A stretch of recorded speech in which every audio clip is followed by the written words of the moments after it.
Hop, hop, hop. Voilà. Alors ce soir, on va parler de trous noirs, d'exploration de trous noirs. On va pas vraiment aller sur les trous noirs, mais on va un peu découvrir des choses dessus.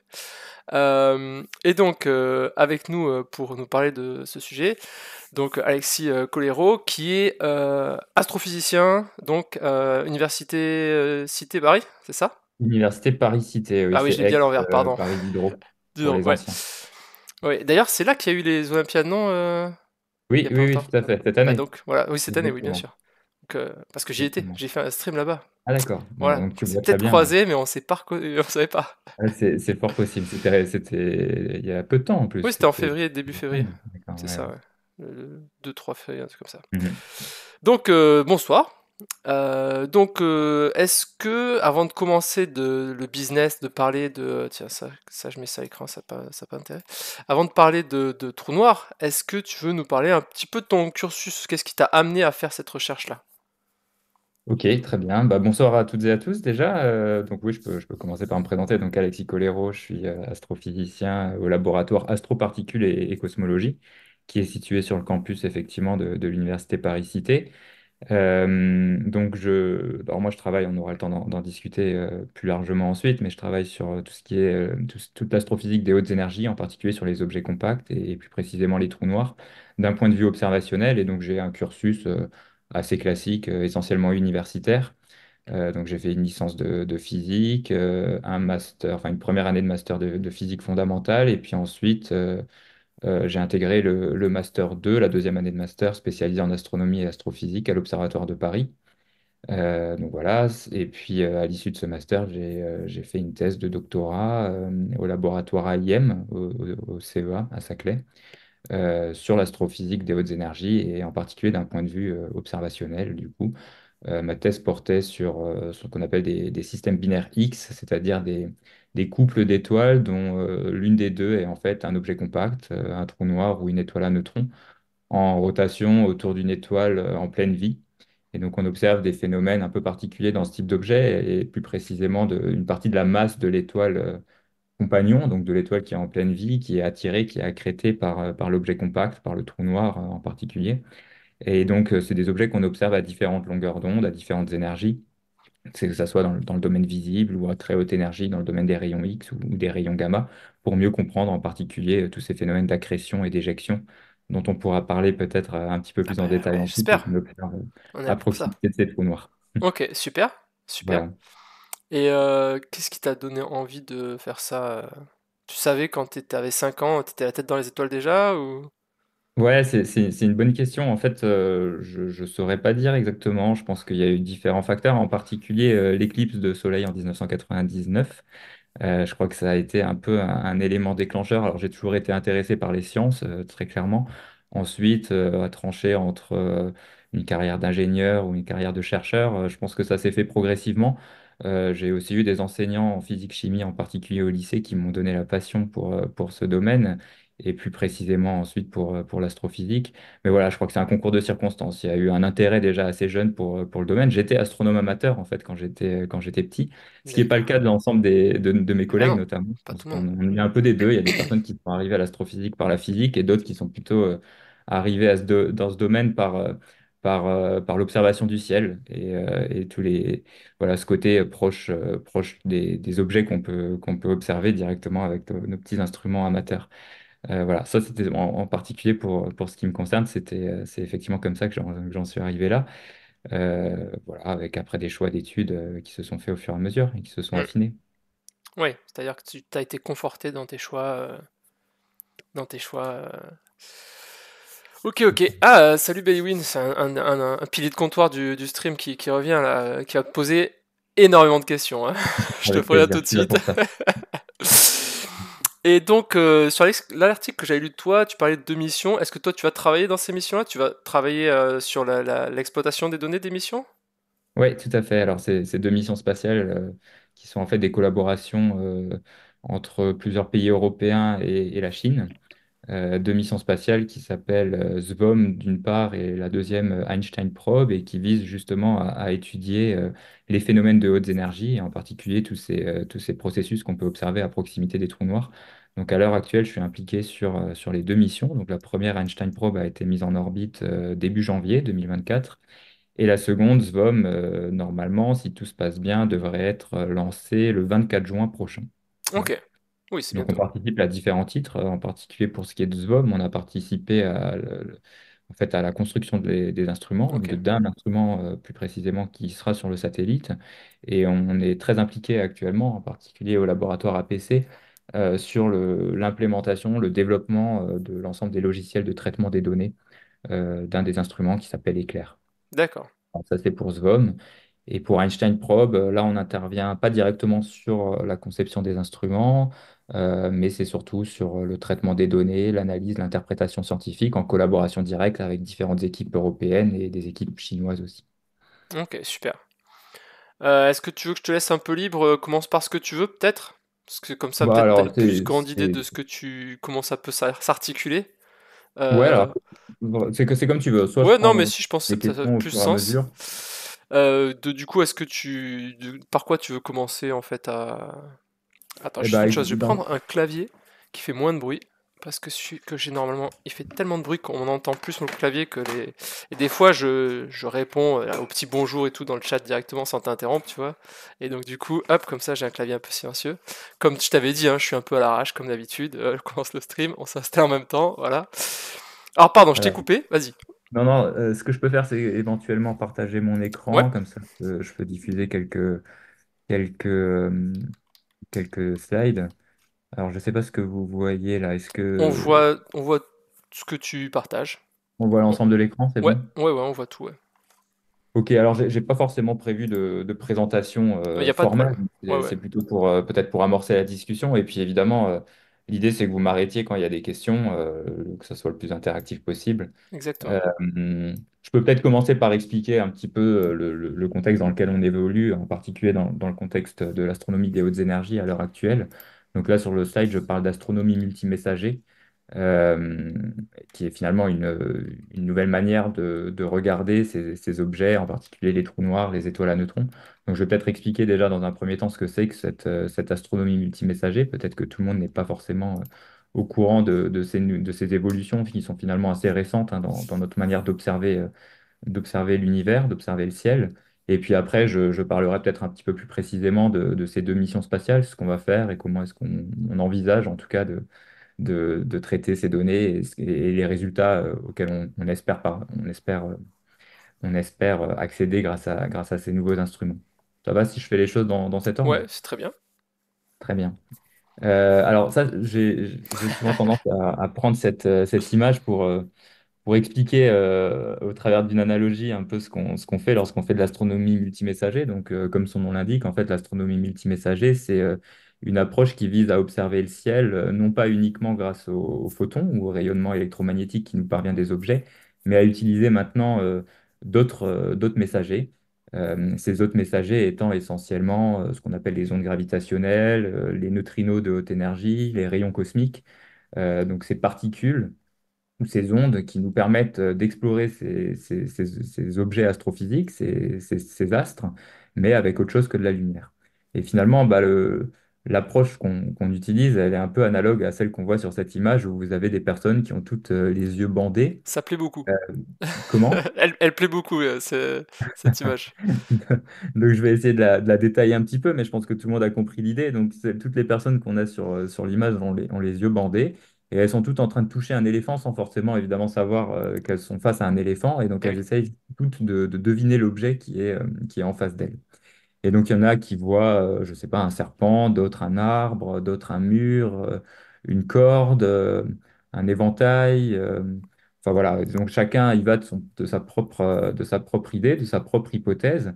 Et évidemment, en fait, la seule manière de savoir finalement que l'objet ou l'animal qui est en face d'eux est bien un éléphant, bah, c'est de réunir les informations venant de l'ensemble de ces personnes. Et c'est ce qui permet finalement d'arriver à la conclusion qu'on a bien un éléphant et non pas un arbre, une corde ou je ne sais quoi.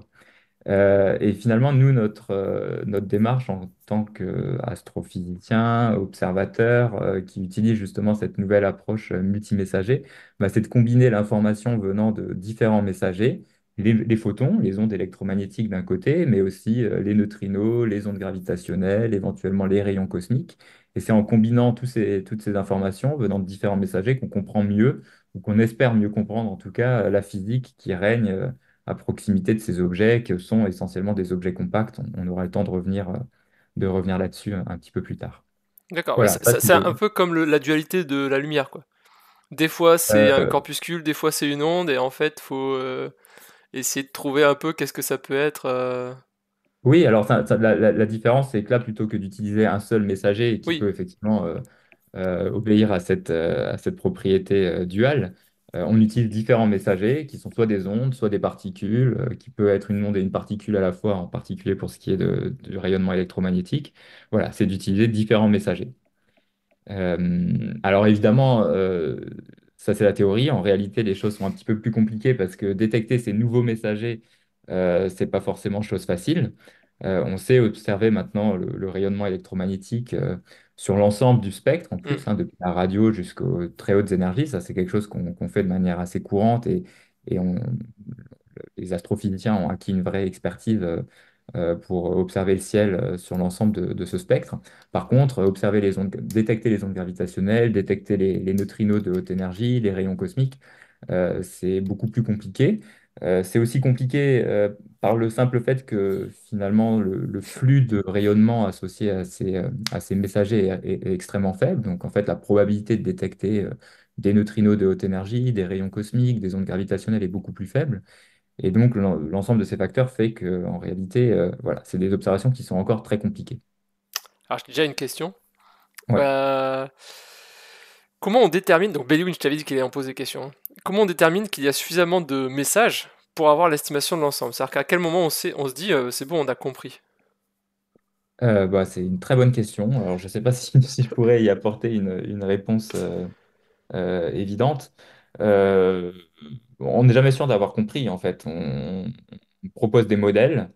J'expliquerai peut-être un petit peu la démarche ensuite en prenant un exemple concret, mais ce qu'on fait lorsqu'on a des observations venant de différents messagers, c'est qu'on les confronte ensuite à des modèles théoriques et on cherche à vérifier quel est le modèle qui s'ajuste le mieux ou qui répond le mieux, qui décrit le mieux les données, si vous voulez. Par contre, on n'a jamais la certitude que le modèle qu'on a utilisé est vraiment celui qui décrit la nature. Finalement, ça reste, alors là, ça rejoint peut-être des questions plus philosophiques, mais c'est pas sûr qu'on puisse avoir cette certitude. En fait, la démarche scientifique obéit à ce qu'on appelle le consensus, c'est-à-dire qu'à partir du moment où plusieurs équipes ont fait les mêmes observations et sont arrivées aux mêmes conclusions, on accepte le fait qu'il y a un consensus dans la communauté pour dire voilà, les choses se passent comme ça, voilà quels sont les processus physiques qui sont à l'œuvre dans tel type de source, etc., etc. Donc c'est Ouais, tant qu'on plus... ne trouve pas une expérience qui va contredire tout ça et qui va tout Exactement, chambouler. exactement, Donc on est exactement. Et c'est content comme ça quand que on ça a fonctionne. éliminé tous les modèles sauf un. Tout à fait. Et si on les a tous éliminés, on pleure, c'est ça? Voilà, alors après, est-ce qu'on est vraiment capable de dire on les a tous Oui, envisagés, ces modèles aussi, ça c'est une autre question. Et je oui, c'est pense ça. que justement, c'est l'intérêt aussi de cette approche qui consiste à utiliser à la fois des observations et de la théorie, voire même des simulations numériques, puisque les trois approches se nourrissent les unes des Hmm, autres. Les observations vont parfois contredire un modèle qui va du coup nécessiter la mise en œuvre de nouveaux modèles. Donc là, c'est les théoriciens qui vont être à l'œuvre pour hmm. essayer d'expliquer les choses différemment. Et ensuite, c'est un aller-retour entre la théorie et l'observation, puisqu'une fois qu'une nouvelle théorie est mise en évidence, l'idée, c'est d'essayer de la valider ou alors de l'infirmer grâce à des nouvelles observations. Donc, c'est vraiment cet aller-retour permanent et c'est la démarche qu'on met en œuvre au quotidien dans nos activités de recherche, je dirais. Ok, ok, super. Ah, Et ça répond à la question? je pense, ouais, après il nous dira s'il est content, mais il est souvent content, il n'y a pas de problème. D'accord, Mais, rassuré. mais qu'est-ce que je voulais dire? Et du coup là, on pense qu'on a des très bonnes idées. Est-ce que c'est bien cadenassé maintenant un peu ce qu'on sait sur les trous noirs, les étoiles à neutrons, tu travailles dessus aussi. Est-ce que ça, on commence à être sur du peaufinage ou c'est encore on dégrossit parce que c'est très très peu connu? Ça dépend vraiment sur quels aspects. En fait, Ok. c'est des objets. Donc, évidemment, pour ce qui est des trous noirs en particulier, ce qu'on observe, c'est essentiellement l'environnement de ces objets, puisqu'on ne peut pas voir ce qui se passe à l'intérieur. Mais rien que sur l'environnement des trous noirs, il y a encore beaucoup de questions qui restent en suspens. Je peux prendre un exemple, c'est notamment les processus d'accélération des particules à proximité des trous noirs. On sait, ou en tout cas on suppose que ces objets sont capables d'accélérer des particules à des énergies phénoménales. C'est ce qu'on appelle justement ces fameux rayons cosmiques. Les processus d'accélération de ces particules, les trous noirs la famille, la catégorie de trous noirs qui permet leur accélération, tout ça, c'est des questions qui sont encore totalement ouvertes. Pareil, on observe ce qu'on appelle des jets relativistes à proximité de ces trous noirs. Donc, c'est des électrons, des protons qui sont accélérés à des vitesses très proches de celles de la lumière. On observe de la matière qui est en rotation autour du trou noir, ce qu'on appelle des disques d'accrétion. Mhm. Comment finalement le disque d'accrétion permet d'alimenter le jet de matière ou quel est le lien entre ces deux processus? Tout ça, c'est des questions encore tout à fait ouvertes. Alors, il y a beaucoup d'hypothèses, il y a beaucoup de modèles. On raffine les choses au fur et à mesure aussi parce qu'on est capable d'avoir des observations de plus en plus précises à différentes longueurs d'onde. Mais il y a encore beaucoup de questions ouvertes sur l'ensemble de ces processus physiques. Ok. Alors, bon, tu devais t'y attendre, ça allait arriver.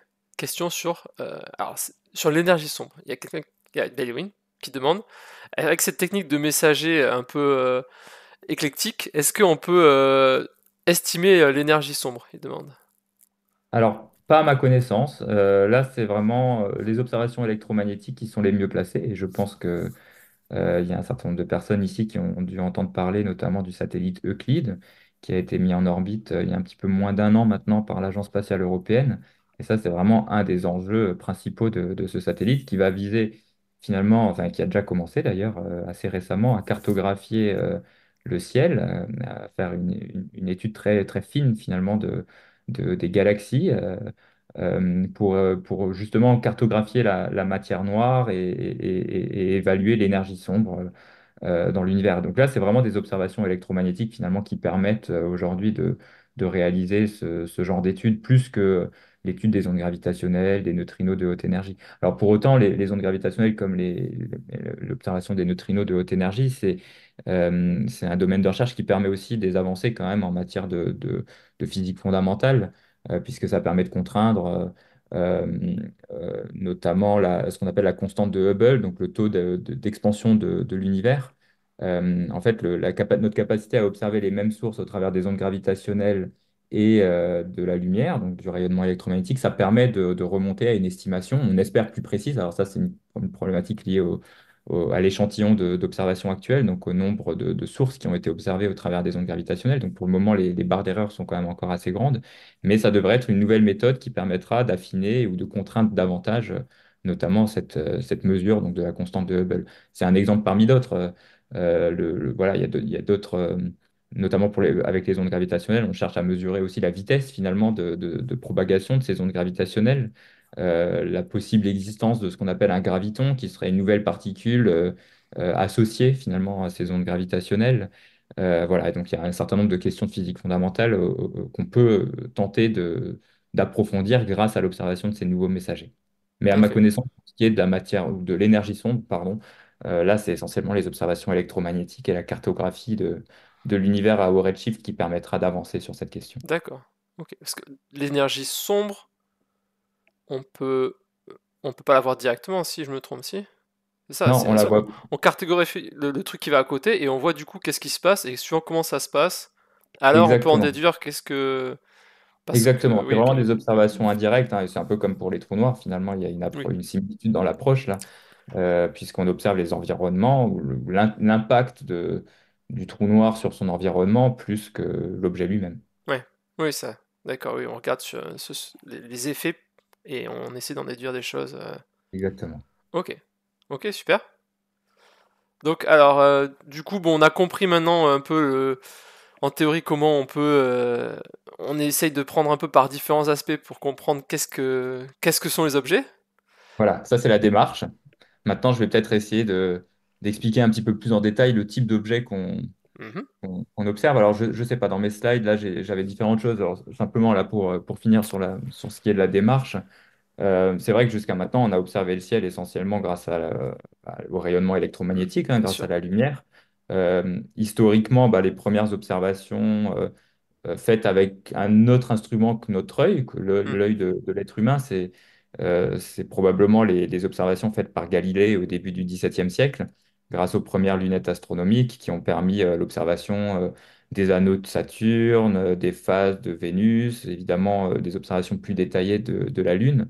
Et c'est ce qui a mené progressivement à l'instauration du modèle héliocentrique, le fait que les planètes tournent autour du Soleil. Donc, l'idée là derrière, c'est de montrer que finalement, toutes les grandes révolutions de l'astronomie observationnelle ou de notre compréhension de l'univers sont toujours finalement corrélées à des révolutions instrumentales. mm, Donc bien le sûr. modèle héliocentrique, c'est corrélé à la première lunette astronomique. Et puis si après on fait un bond dans le temps, début du XXe siècle ou milieu du XXe siècle, une des grandes révolutions, ça a été l'observation des galaxies, ou en tout cas la prise de conscience du fait que les galaxies étaient des objets qui étaient hors de notre galaxie, la Voie lactée, qu'on observait des objets qui étaient à des redshifts, à des distances Mm, différentes, et en tout cas à des distances lointaines par rapport aux objets qu'on observait jusqu'à maintenant. C'est ce qui a permis aussi la mise en évidence de ce qu'on appelle l'expansion de l'univers, donc le fait que tous les objets dans l'univers s'éloignent les uns des autres. Et donc ça a été permis grâce à un astrophysicien américain, Hubble, que vous voyez sur l'image aussi, qui a utilisé bah, l'instrument que vous voyez ici, qui est un télescope avec un diamètre. Donc ça c'est le diamètre du miroir principal, hein, qui est situé à la base du télescope, qui était de l'ordre de 2 mètres. Donc, c'était les premiers instruments avec des tailles assez considérables et qui ont permis d'imager et d'acquérir des spectres de ces objets pour la première fois et donc de mesurer la distance de ces objets. Voilà, donc ça, c'était 1929, 1930. Et puis ensuite, l'autre révolution considérable, bah, c'est à l'issue de la Deuxième Guerre mondiale, avec notre capacité à finalement mettre des instruments en orbite, qui là, c'est vraiment ce qui a permis d'ouvrir l'ensemble du spectre électromagnétique, puisque je l'ai pas précisé avant, mais en fait, il y a un certain nombre de radiations, un certain nombre de longueurs d'onde du spectre électromagnétique qui ne sont pas visibles depuis la Terre, tout simplement parce que le rayonnement est absorbé par notre atmosphère. Et donc, si on veut observer le ciel, bah, par exemple, dans le domaine des rayons X, dans le domaine des rayons gamma, ou bien dans certains domaines de longueur d'onde pour ce qui est de la radio, eh bien, on est obligé d'aller dans l'espace. Et donc, en fait, on a été capable d'accéder, enfin, on a été capable d'imager le ciel dans le domaine des rayons X, dans le domaine des rayons gamma, dans le domaine ultraviolet, grâce à l'apport bah, des satellites, finalement. oui. Et donc, à partir des années 50, où il y a eu des développements en parallèle aussi dans le domaine radio, on a été capable finalement d'observer les mêmes objets depuis le domaine radio, du spectre électromagnétique, jusqu'au domaine gamma. Ça, en Donc, c'est quelque ce qu'on sorte, c'est déjà un peu des messagers différents, en fait, Oui, alors tout en à fait, soi. oui, oui, complètement. C'est ce qu'on appelle. Alors nous, on distingue un peu les choses parce qu'on parle d'astronomie multilongueur d'onde quand on fait référence aux différentes longueurs d'onde du spectre électromagnétique et multimessager lorsqu'on parle Mm, de nouveaux messagers, en particulier les ondes gravitationnelles, les neutrinos. Mais tout à fait, l'approche est exactement la même et c'est très bien illustré par l'image que vous avez ici, puisqu'en fait, on a la même galaxie qui est M31, la galaxie d'Andromède. S'il y a des astronomes amateurs parmi nous, ils doivent la connaître mieux que moi. Et donc, on voit en fait cette galaxie à différentes longueurs d'onde. Donc, l'image en fait centrale qui est celle dans le domaine visible du spectre électromagnétique, je pense que c'est celle à laquelle on est le plus habitué. On voit cette tache brillante un petit peu diffuse ici au centre qui représente le cœur de la galaxie. Et puis ensuite, on devine des espèces de bras spiraux qui sont essentiellement constitués de poussière. En fait, on voit principalement la lumière des étoiles qui est caché enfin, ces étoiles qui sont cachées par les bras spiraux. Et par contre, si on observe le même objet, cette fois-ci dans le domaine infrarouge ou dans le domaine radio, là, vous voyez vraiment les bras spiraux ressortir, puisqu'en fait, ce qu'on trace, ce qu'on observe avec ces longueurs d'onde, à ces longueurs d'onde, c'est essentiellement la poussière, le gaz dans l'environnement de ces galaxies, et donc là, essentiellement dans les bras spiraux. Donc ça, c'est d'accord. ce que vous voyez sur les deux images de gauche. Alors, j'ai une question encore de Bellwin qui Ouais. demande si on peut envoyer des messagers, est-ce qu'on pourrait détecter l'infiniment petit? Alors, je sais pas si c'est trop ton domaine de compétence, l'infiniment petit, Alors, je suis mais pas sûr d'avoir compris la en fait, je question pense qu'il exactement. il se demande si on peut pas faire un peu le parallèle de cette histoire de messager pour détecter ce qu'il y a dans l'infiniment petit, et du coup, il y a un peu deux questions. C'est déjà, est-ce qu'on peut envoyer des messagers? Et est-ce que du coup, ça peut permettre de détecter l'infiniment petit? Alors, je pense qu'en ondes gravitationnelles, ça va être compliqué, par exemple, parce que faut réussir à mesurer des trucs infiniment petits au Ouais. niveau gravitationnel. C'est quand même sur des objets massiques, si je me trompe pas, quand même. Voilà. Je sais pas. Après, donc t'es pas obligé de pouvoir répondre à toutes les questions, il n'y a pas de Non, problème. Il y a, non, y a le droit de dire, je sais pas.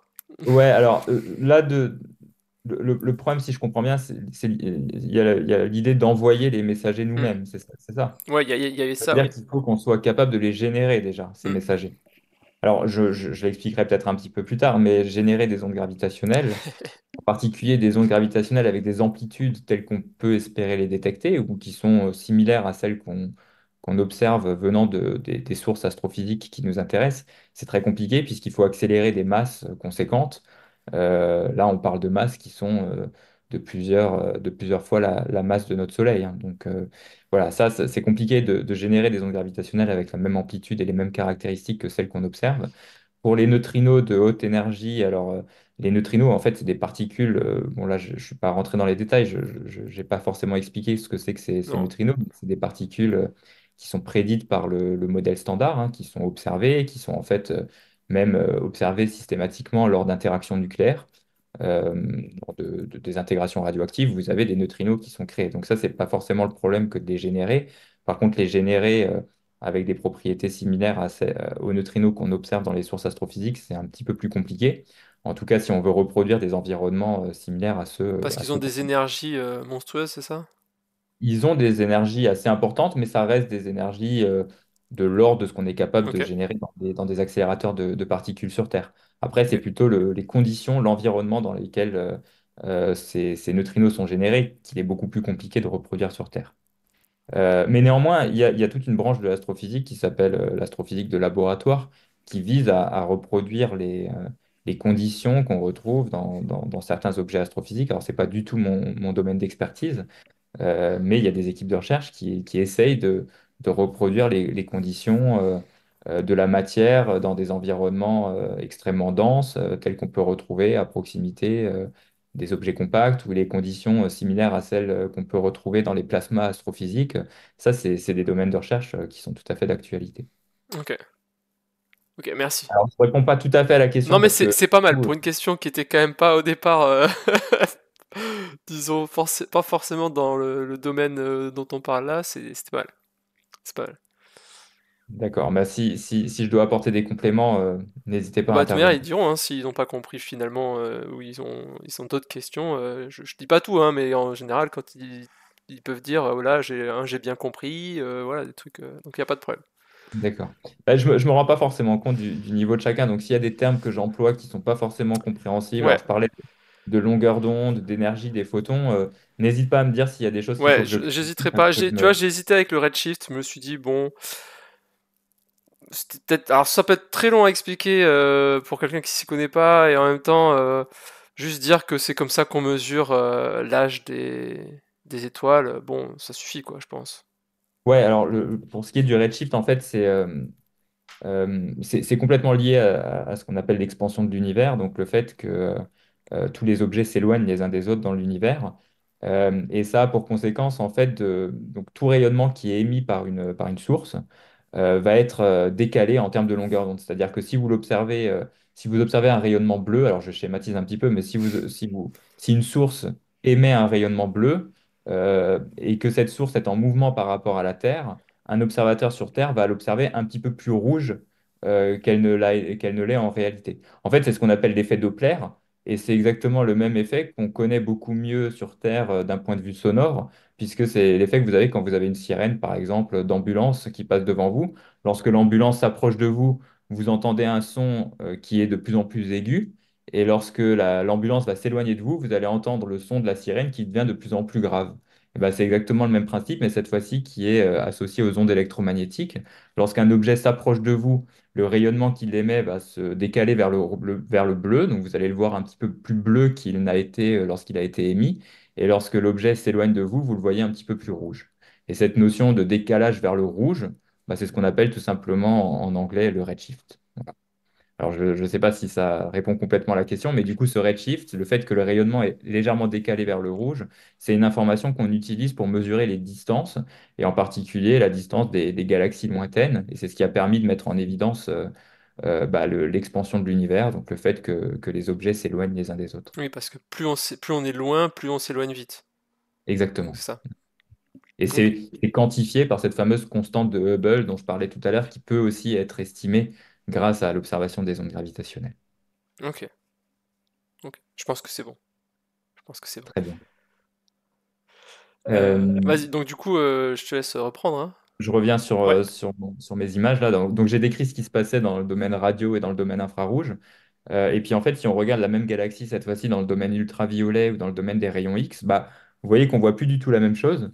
En fait, dans le domaine ultraviolet, ce qu'on voit, c'est essentiellement des petits points très brillants qui sont pas forcément tous résolus, c'est-à-dire que parfois on voit Mm. des espèces d'amas un petit peu compacts. C'est simplement lié au manque de résolution angulaire de l'instrument, donc au fait que cet instrument n'est pas forcément capable d'observer des détails plus petits qu'une certaine taille. Mais là, ce que vous tracez, c'est essentiellement les étoiles les plus massives, qui émettent principalement dans le domaine ultraviolet. Et on voit que ces étoiles, elles sont essentiellement localisées dans ces fameux bras spiraux qui composent la galaxie. Et puis ensuite, si vous allez encore à plus haute énergie, donc dans le domaine des rayons X, là, on voit vraiment quelques points qui sont essentiellement situés dans le centre de la galaxie. Et en fait, ces points, bah, c'est principalement l'environnement des trous noirs, des étoiles à neutrons, ces objets, ce qu'on appelle des objets compacts, qui sont des objets qui associés souvent aussi à un rayonnement de haute énergie, puisqu'il y a une énergie importante, en particulier gravitationnelle, associée à ces objets, et donc ils ont la faculté d'émettre un rayonnement aussi de plus haute énergie. Voilà, donc nous, c'est ce type d'objet-là, hein, c'est ces petits points qu'on voit ici essentiellement au centre de la galaxie qu'on cherche à observer, principalement dans le domaine des rayons X, mais aussi à plus haute énergie dans le domaine des rayons gamma. Et j'expliquerai un tout petit peu plus tard après ce que c'est que ces points. Bon, j'ai précisé tout à l'heure que c'était l'environnement des trous noirs en particulier, mais j'expliquerai un petit peu plus en détail qu'est-ce qu'on cherche et qu'est-ce qu'on observe exactement lorsqu'on observe l'environnement des Ouais. trous noirs. Jusque-là, ça va, il n'y a pas de questions supplémentaires? Très bien.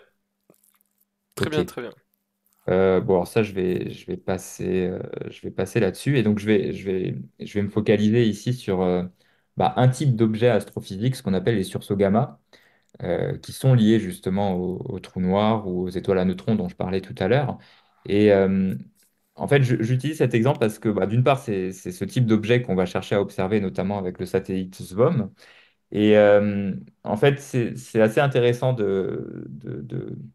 de prendre cet exemple-là, puisque ça nous permet d'illustrer toute la démarche scientifique, parce qu'en fait, c'est des objets qu'on observe depuis quelques décennies, tout au plus, donc c'est en fait un sujet de recherche assez récent. Et vous allez voir au fur et à mesure comment notre compréhension de ces objets a évolué au cours du temps, ce qu'on en comprend aujourd'hui et ce qu'on peut espérer comprendre de plus grâce aux observations qui vont venir. Voilà, Ok. donc je vais essayer d'expliquer en quelques mots ce que c'est que ces sursauts gamma, comment on les a découverts et quelle est notre compréhension actuelle de ces processus. Alors, du coup, ces sursauts gamma, vous allez voir qu'en fait, c'est lié à la mort des étoiles, mais pas n'importe quelles étoiles, puisqu'on parle ici Alors, des on a déjà étoiles. fait un stream il y a 2 semaines où on a Oui, parlé un peu des étoiles en fin de vie, super. Donc on sait que c'est des supernovas. d'accord, Voilà, ok. donc on n'est Très pas bien. complètement ignorant. Alors ceux qui n'étaient pas là il y a 2 semaines, et voilà, mais voilà, Anthony se J'essaierai de faire un rappelle, il rappel dit, rapide alors. voilà. Donc c'est pour ça, ça fera pas de mal de rappeler, et puis tout le monde n'était pas forcément là. Mais ceux qui se rappellent, on a déjà vu un petit peu ça, mais on l'avait juste évoqué, quoi, hein. C'est vraiment, voilà. Bon, on va pas faire d'interro surprise, mais Non, je, je vais essayer de resituer le contexte pour ceux qui n'étaient pas là. Et puis si maintenant je redis des choses que vous avez déjà entendues pour la majorité, je pense n'hésite que pas à m'interrompre et puis je passerai un petit peu plus vite. c'est très superficiel, hein. On a fait ça de façon très superficielle. Voilà, pas de D'accord. problème. Ok, mais on va aller un petit peu plus loin parce que qu'est-ce que vous avez vu sur les étoiles massives? C'était vraiment des étoiles encore en Bon, cours de en vie fait, à l'explosion des supernovae, c'est ça? bah, de mémoire là, parce que j'ai pas appris le truc, hein. Je suis très curieux, j'adore apprendre plein de trucs, et puis après, bon, j'en oublie quand même une partie. Mais en gros, c'était que Les supernovas, c'était des étoiles qui étaient très rapidement, enfin, de très courte durée, Ouais, et négatif. qu'elles pouvaient éventuellement finir en trou noir ou en étoile à neutrons, c'est ça? C'est Ouais. ça. Ouais, ouais, Ou tout à fait. sinon, c'est quoi? C'est en Alors, si c'est des étoiles moins massives, des naines blanches, des naines peut-être. blanches, c'est ça, ouais. Voilà. Alors, je ne parlerai pas des naines blanches parce que pour le coup, c'est notre Soleil, typiquement, qui a une masse assez faible, je dirais, Hmm. par Oui, rapport à il l'ensemble faut que ce soit des supérieur à 8 espaces fois, 10 stellaires. fois la masse du Soleil, c'est ça en gros, pour Ouais, avoir pour des des supernovas, supernovas. c'est à peu près ça. Mais voilà, une étoile comme le Soleil va finir sa vie comme une naine blanche. Donc, c'est des objets compacts, mais un petit peu moins massifs et un petit peu moins denses plutôt que ne le sont les étoiles à neutrons ou les trous noirs. Alors, j'ai pas précisé, mais quand même un objet compact pour clarifier, parce que c'est pas forcément évident pour tout le monde. En fait, c'est un objet céleste qui possède une masse extrêmement élevée, et cette masse, elle est concentrée dans un volume qui est relativement faible. Donc, on va parler en fait de deux types d'objets compacts ce soir. C'est essentiellement les étoiles à neutrons et les trous noirs. Pour prendre un exemple, une étoile à neutrons, c'est une étoile qui a un diamètre de l'ordre d'une dizaine, vingtaine de kilomètres et qui a une masse qui est entre une fois et trois fois la masse du Soleil. Ouais. D'accord. Donc, il faut vous imaginer que vous mettez l'ensemble de la masse du Soleil dans un territoire, dans un rayon, dans un espace qui est à peu près la taille de Paris, en gros, en ordre de Alors grandeur. que le Soleil, c'est combien? Deux fois la Terre en diamètre Ah, alors que le Soleil, il a déjà? un rayon autour de 500 000 kilomètres, si je ne me trompe pas. Ouais. Voilà. Et donc, si on Donc 5 prend kilomètres par rapport à 500 000 kilomètres, quoi. Ouais, En gros. exactement. Donc, si on prend une analogie qui est peut-être un peu plus parlante, si vous étiez capable de prendre une petite cuillère à café et de récolter une petite fraction de la masse d'une étoile à neutrons, donc vous prenez votre cuillère à café, vous grattez la surface de l'étoile à neutrons, en fait, la masse que vous auriez à l'intérieur de la cuillère, c'est de l'ordre de entre 10 000 et 50 000 fois la masse de la tour Eiffel. C'est comme si vous aviez 50 000 tours Eiffel à l'intérieur de votre cuillère Une à petite café. cuillère. Faut une Voilà. sacrée petite cuillère quand même. Faut une sacrée petite cuillère. Donc ça illustre bien cette notion de compacité et de densité finalement de ces objets. Alors là, on parle des étoiles à neutrons. Euh, Si vous allez au stade suivant, on parle de trous noirs. Et là, c'est les objets les plus massifs, les plus denses, pardon, que vous pouvez trouver dans l'univers, puisque cette fois-ci, on a l'ensemble de la masse qui peut être plusieurs dizaines de fois la masse du Soleil, qui est concentrée en un point, puisqu'un trou noir, en fait, c'est un objet extrêmement dense, extrêmement compact, qui est formé, on le verra un petit peu plus tard, notamment par l'effondrement des étoiles les plus massives. Et en fait, la gravité dans cette région de l'espace, à l'endroit où est formé ce trou noir, est si intense qu'on va avoir en fait une déformation de l'espace-temps.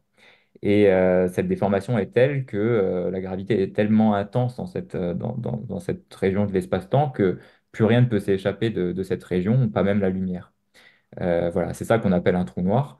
Et ce trou noir, il est caractérisé par ce qu'on appelle un horizon des événements, qui est la distance à partir de laquelle, enfin la limite à partir de laquelle tout objet ou tout signal qui traverse ce rayon plonge dans le trou noir et ne peut plus en ressortir. Hmm.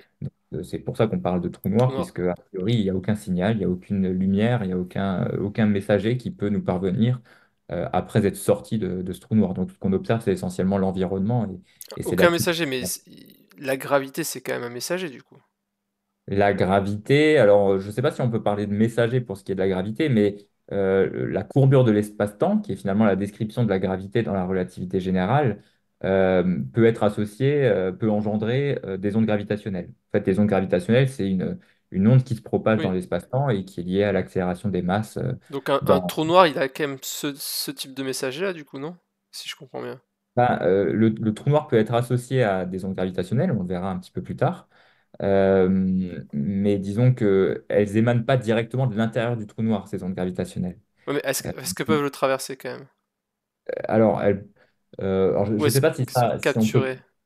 je sais pas si on peut parler enfin, la notion de traversée. Il faut que ça soit un corps matériel pour traverser ce corps. Là, le trou noir, en C'est- fait, il est Ouais, décrit physiquement parlant par une singularité. oui. Cette singularité, c'est un point, mathématiquement parlant. Alors évidemment, physiquement parlant, c'est compliqué de se décrire ce que c'est qu'un seul point. Ouais, de Et, mettre des choses. Et plus de choses encore dans un point, c'est vrai que c'est Voilà, c'est encore plus compliqué à imaginer. ça, c'est sûr que c'est la singularité en soi, parce que un truc très dense, on peut imaginer, mais à un moment, c'est vrai que c'est dur de concevoir un truc où la matière, est-ce qu'elle existe encore si elle a plus de d'espace, elle prend plus de place, quoi. Ouais, bah, c'est une bonne question. Et en fait, à ma connaissance, en tout cas, je crois pas qu'il y ait de modèle ou de théorie physique aujourd'hui qui soit capable de décrire ce qui se passe à l'intérieur d'une singularité. Ouais, Ça, c'est quelque chose qui reste du domaine spéculatif, je dirais. Souvent, on se pose la question de savoir qu'est-ce qu'il y a à l'intérieur d'un trou noir. En fait, c'est une question qui n'a pas forcément beaucoup de sens d'un point de vue physique, puisque un trou noir, il est décrit par une singularité, oui, donc par un y a point pas qui est d'intérieur, c'est constant. ça. Et physiquement parlant, bah, on ne sait pas décrire ce qui se passe à l'intérieur. On ne sait même pas si cet intérieur, entre guillemets, a vraiment un sens. Ouais. Alors, petite question annexe, il y a Mtonis qui demande est-ce que ça existe les trous blancs? Alors, c'est une très bonne question. Bah, on n'en a pas observé. Alors, il y a des théories qui décrivent l'existence de ces trous blancs, ou qui prédisent plutôt l'existence de ces trous blancs. En revanche, c'est un objet qui n'a jamais été observé dans l'univers, je dirais. Donc, D'accord. ça Et reste une ce serait théorie. quoi un trou blanc? Bah, c'est une très bonne question. Ça serait, D'accord. en fait, ça serait l'opposé d'un trou noir, c'est-à-dire un objet qui aurait des propriétés opposées dans le sens où cette fois-ci, la lumière ou le signal, il y aurait un signal associé à cet objet. Donc, il y aurait, euh, en fait, il y a des théories qui prédisent le fait qu'un trou noir est systématiquement accompagné d'un trou blanc. Et Ok. donc, vous pourriez avoir bah, notamment de la matière qui rentre dans un trou noir et qui en sortirait au travers d'un trou blanc. Ça, c'est le tunnel de verre, c'est ça, C'est entre lié à ce guillemets? genre de théorie, tout à Ok. fait. Donc, Mais qu'on n'a jamais et, observé. et- et donc là, on pourrait finalement se dire, voilà, la matière rentre dans un trou noir et elle ressort par un trou blanc qui lui est associé. Mais ça Mais, reste de la... mais il absorbe la matière, mais en même temps, il la remet ailleurs, mais en même temps, il garde quand même une partie de la matière parce qu'il a une masse. Du coup, c'est vrai que c'est. Voilà, donc Je sais après, pas. bah, il y a différentes théories qui cherchent à décrire comment un tel objet pourrait exister. Mais néanmoins, bon, je crois pas que, enfin, c'est clair que aucun trou blanc n'a été observé jusqu'à maintenant, mais je crois que, à ma connaissance, il y a certains modèles qui prédisent la signature électromagnétique qu'on pourrait associer à un trou blanc, c'est-à-dire on pourrait s'attendre à voir ce qu'on appelle un objet transitoire, donc un rayonnement électromagnétique soudain, relativement bref éventuellement, si ce trou blanc a certaines propriétés spécifiques qui font qu'il va émettre de la lumière pas forcément de manière continue, mais plutôt sur des laps de temps relativement brefs.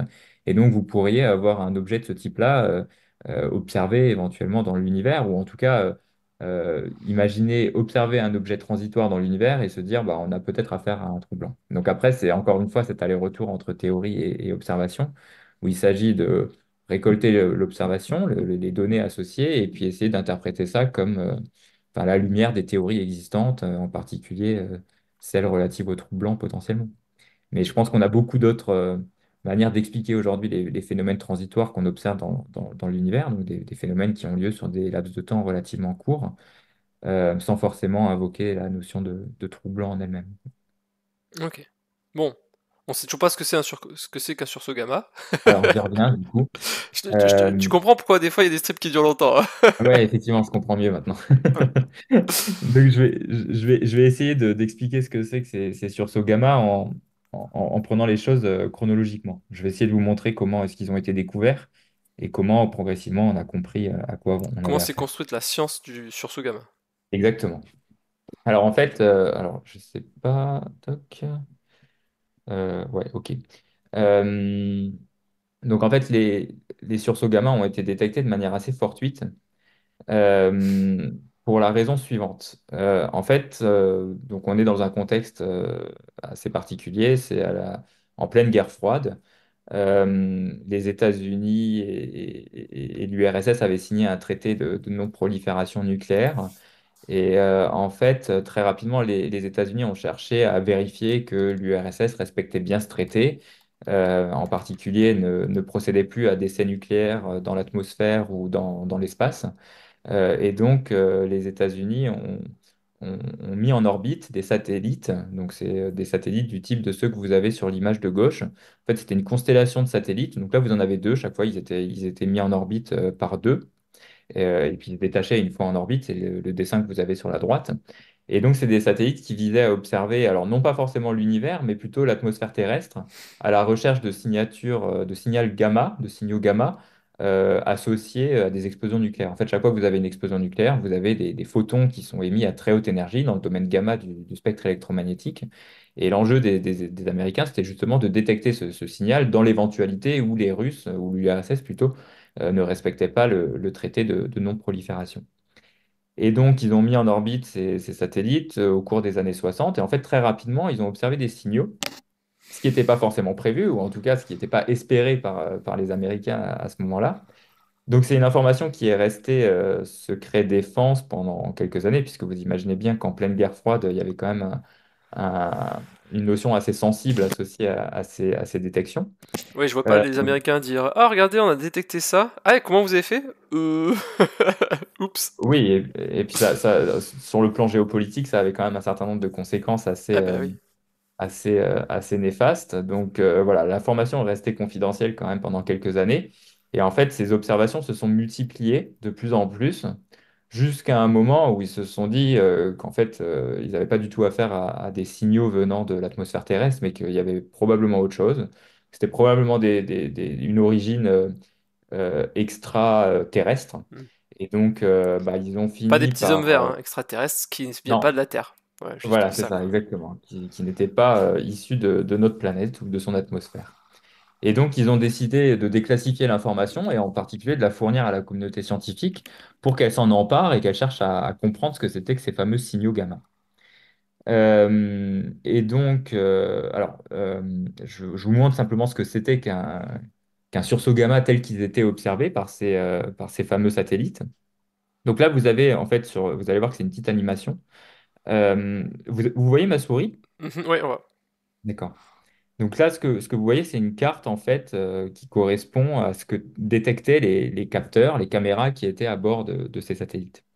Et donc en fait, ce qu'on voit ici, alors, lorsqu'on observe, plutôt, lorsqu'on oriente ces instruments enfin, plutôt vers le ciel et non pas vers la Terre, ce qu'on observe ici, c'est donc cette grosse ligne rouge là et blanche, c'est le plan de notre galaxie. Hmm. En fait, dans notre galaxie, je vais pas rentrer dans les détails, mais notre galaxie émet du rayonnement gamma en permanence, un rayonnement continu, persistant, qu'on peut observer à n'importe quel moment. Et donc, plus c'est blanc, plus le rayonnement est intense. Rouge, c'est un tout petit peu moins intense. Et puis après, du rayonnement beaucoup moins intense. Ici, c'est les parties en vert et en bleu. Donc, on voit qu'ici, on a un rayonnement gamma très fort dans le plan de notre galaxie. Et dès qu'on s'éloigne du plan de la galaxie, on a quasiment plus de rayonnement. Hmm. Et en fait, ce qui était observé, pardon, ce qui était observé par ces instruments, c'est ce que vous voyez ici. Alors, je vais couper l'animation pour vous expliquer ce que vous avez déjà sur le graphique de droite. En fait, ce que vous avez ce qui est représenté ici, c'est, si vous voulez, le flux lumineux, c'est-à-dire la quantité de photons qui nous parvient au cours du temps, en fonction donc du temps ici, c'est l'écoulement du temps en secondes. Donc, vous voyez en fait la courbe noire qui représente le nombre de photons détectés en fonction du temps. Donc, si je reprends depuis le début, vous voyez en fait tout d'un coup une augmentation très significative du flux, du nombre de Oui, photons. là les capteurs ils sont saturés. Exactement. Vous voyez en fait, on voit grosso modo l'origine de cette émission gamma, c'est quelque part ici. Et vous voyez qu'à un moment, l'émission est tellement forte qu'elle sature complètement le détecteur. Donc là, on est au pic de l'émission. Et vous voyez qu'en fait, c'est un rayonnement qui décroît très rapidement. C'est une décroissance dans le jargon qu'on appelle exponentielle, puisque vous voyez que quelques secondes après, là, ici 5 à 10 secondes plus tard, on n'observe plus rien. Hmm. Voilà, et on retrouve finalement cette carte du ciel dans le domaine gamma tel qu'on l'observait précédemment. Voilà, donc ça c'est ce qu'on appelle un sursaut gamma. Et donc c'est typiquement ce qui a été observé par les Américains au cours des années 70. Et donc, au bout d'un moment, ils se sont dit qu'il fallait révéler l'information, en tout cas à la communauté scientifique, pour essayer de comprendre ce qu'étaient ces objets. Hmm. Alors du coup, bah, l'histoire s'est poursuivie. En fait, au fur et à mesure, il y a d'autres projets qui ont été mis en orbite pour mieux comprendre ces sursauts gamma. Aujourd'hui, alors là, je vous présente quelques exemples de satellites qui sont actuellement en orbite. Alors, sauf Agile qui était un satellite italien celui que vous avez tout en bas à droite, Mhm. qui était en orbite jusqu'à il y a quelques semaines là, et qui vient de rentrer dans l'atmosphère. Bon, D'accord. c'était la fin de la mission, hein, c'était prévu, mais voilà, il vient de finir ses opérations, sa mission qui a duré plusieurs années. Sinon, les trois autres satellites que vous avez sur l'image ici, Swift, qui est un satellite américain, Fermi aussi, et le satellite intégral, qui est un projet européen et russe. Ces trois satellites qui sont toujours en fonctionnement, toujours en opération, et qui visent, alors pas uniquement à détecter les sursauts gamma, mais entre autres, c'est des instruments qui détectent très régulièrement des sursauts gamma dans l'espace. Et les statistiques actuelles sont de l'ordre d'à peu près un ou deux sursauts gamma, enfin un sursaut gamma par jour, en gros, Ok. qui sont détectés actuellement. Voilà. Donc en fait, on en détecte beaucoup plus, et évidemment, depuis la théorie s'est affinée, on commence à comprendre un petit peu mieux quels sont ces objets. Et euh, finalement, ce qui a permis déjà de comprendre qu'on avait affaire à des objets plutôt situés dans l'univers lointain, alors évidemment pas du tout sur Terre, dans l'atmosphère terrestre, et pas forcément non plus dans le système solaire, c'est le fait que ces objets sont observés un petit peu partout dans l'univers. Hmm. Alors, ce que vous voyez sur la carte ici, c'est en fait une carte du ciel. C'est les coordonnées ici galactiques. Donc en fait, vous avez le plan de la galaxie qui est à l'équateur sur la carte. Et puis à plus 90 degrés, moins 90 degrés en latitude, vous avez ce qu'on appelle les pôles galactiques. Et chaque point sur la carte, alors c'est pas du tout une carte actuelle, hein, elle date d'il y a quelques années, mais chaque point sur cette carte représente un sursaut gamma Hmm. détecté dans le ciel. Et donc, vous voyez tout de suite, en fait, que ces sursauts gamma, ils sont détectés partout dans l'univers. Et quand vous avez une carte comme ça, on parle d'une distribution isotrope, c'est-à-dire que Oui. vous en voyez à peu près autant dans toutes les directions de l'espace. Et ça, c'est vraiment une information cruciale pour les astrophysiciens, puisque lorsqu'on observe ça, on peut tout de suite contraindre finalement la distance ou l'origine de ces sources, donc de ces sursauts gamma. Pourquoi? Bah, tout simplement parce que, alors non, je ne l'ai pas représenté ici, mais en fait, si vous avez un objet euh, dans notre galaxie, vous vous attendez essentiellement à l'observer dans le plan de la galaxie. Hmm. Vous vous rappelez sur l'image précédente ici, on voyait le plan de la galaxie qui est matérialisé ici par cette ligne blanche. Donc si on a un objet qui émane de notre galaxie, on s'attend à l'observer essentiellement dans cette, euh, Oui, ça, dans ça cette région. correspond au plus 180, moins 180 de l'autre graphique. Ouais, c'est ça, ici, à l'équateur, toi. Voilà. Cette ligne horizontale. Qui coupe la carte en deux de manière symétrique. Pareil, si vous avez un objet qui est très proche de la Terre, alors cette fois-ci, si l'objet est très proche de la Terre, on peut le voir un peu n'importe où. C'est juste un effet de parallaxe, hein. Si vous avez un objet qui est très proche, c'est vrai que vous pouvez le voir à des latitudes quand même très, très élevées.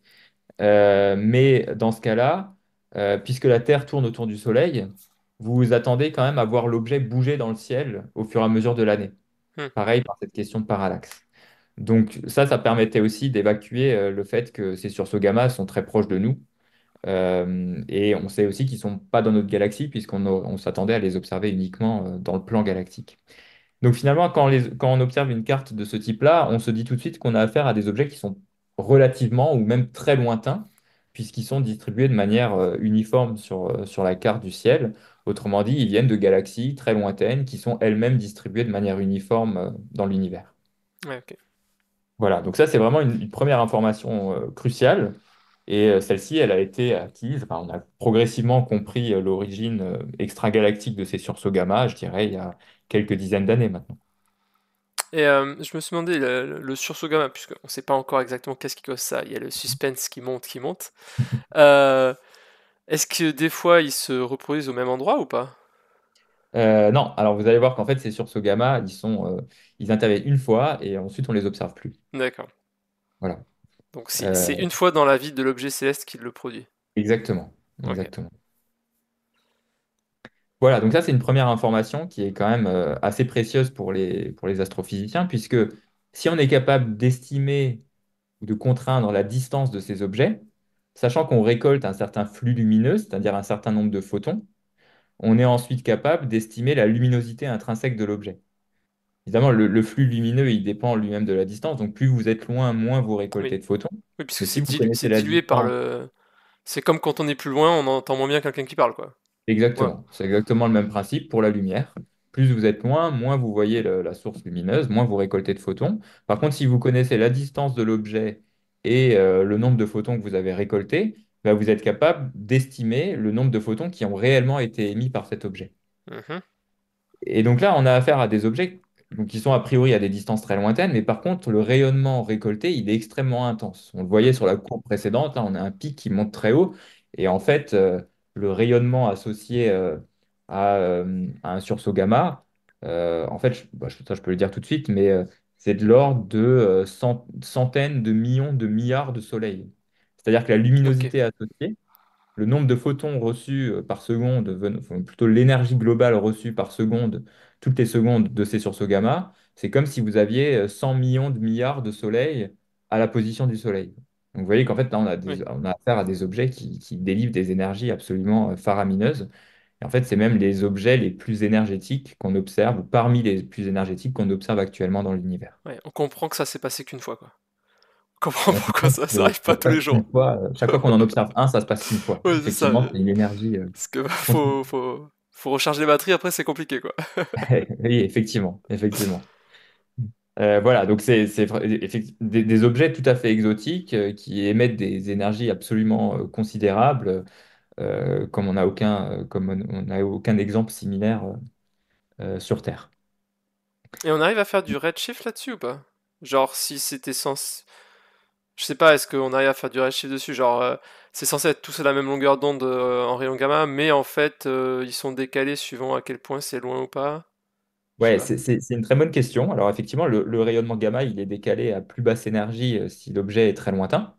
Et on va voir d'ailleurs que pour ce qui nous intéresse en particulier avec SVOM, c'est un point fondamental, puisqu'on va chercher à observer des objets plus lointains, enfin des sursauts gamma plus lointains avec SVOM notamment. Et en fait, je vais vous montrer un petit peu plus tard que ces objets, ils rayonnent non seulement dans le domaine gamma, mais ils rayonnent aussi dans le domaine optique, dans le domaine infrarouge, dans le domaine radio, dans Ok, le domaine des rayons X. Et du coup, cette notion de redshift, oui, tout à fait, on peut quantifier le redshift au travers de ce rayonnement multilongueur d'onde. d'accord. Et, et c'est absolument fondamental puisque c'est ce qui nous permet aussi de préciser la mesure de distance.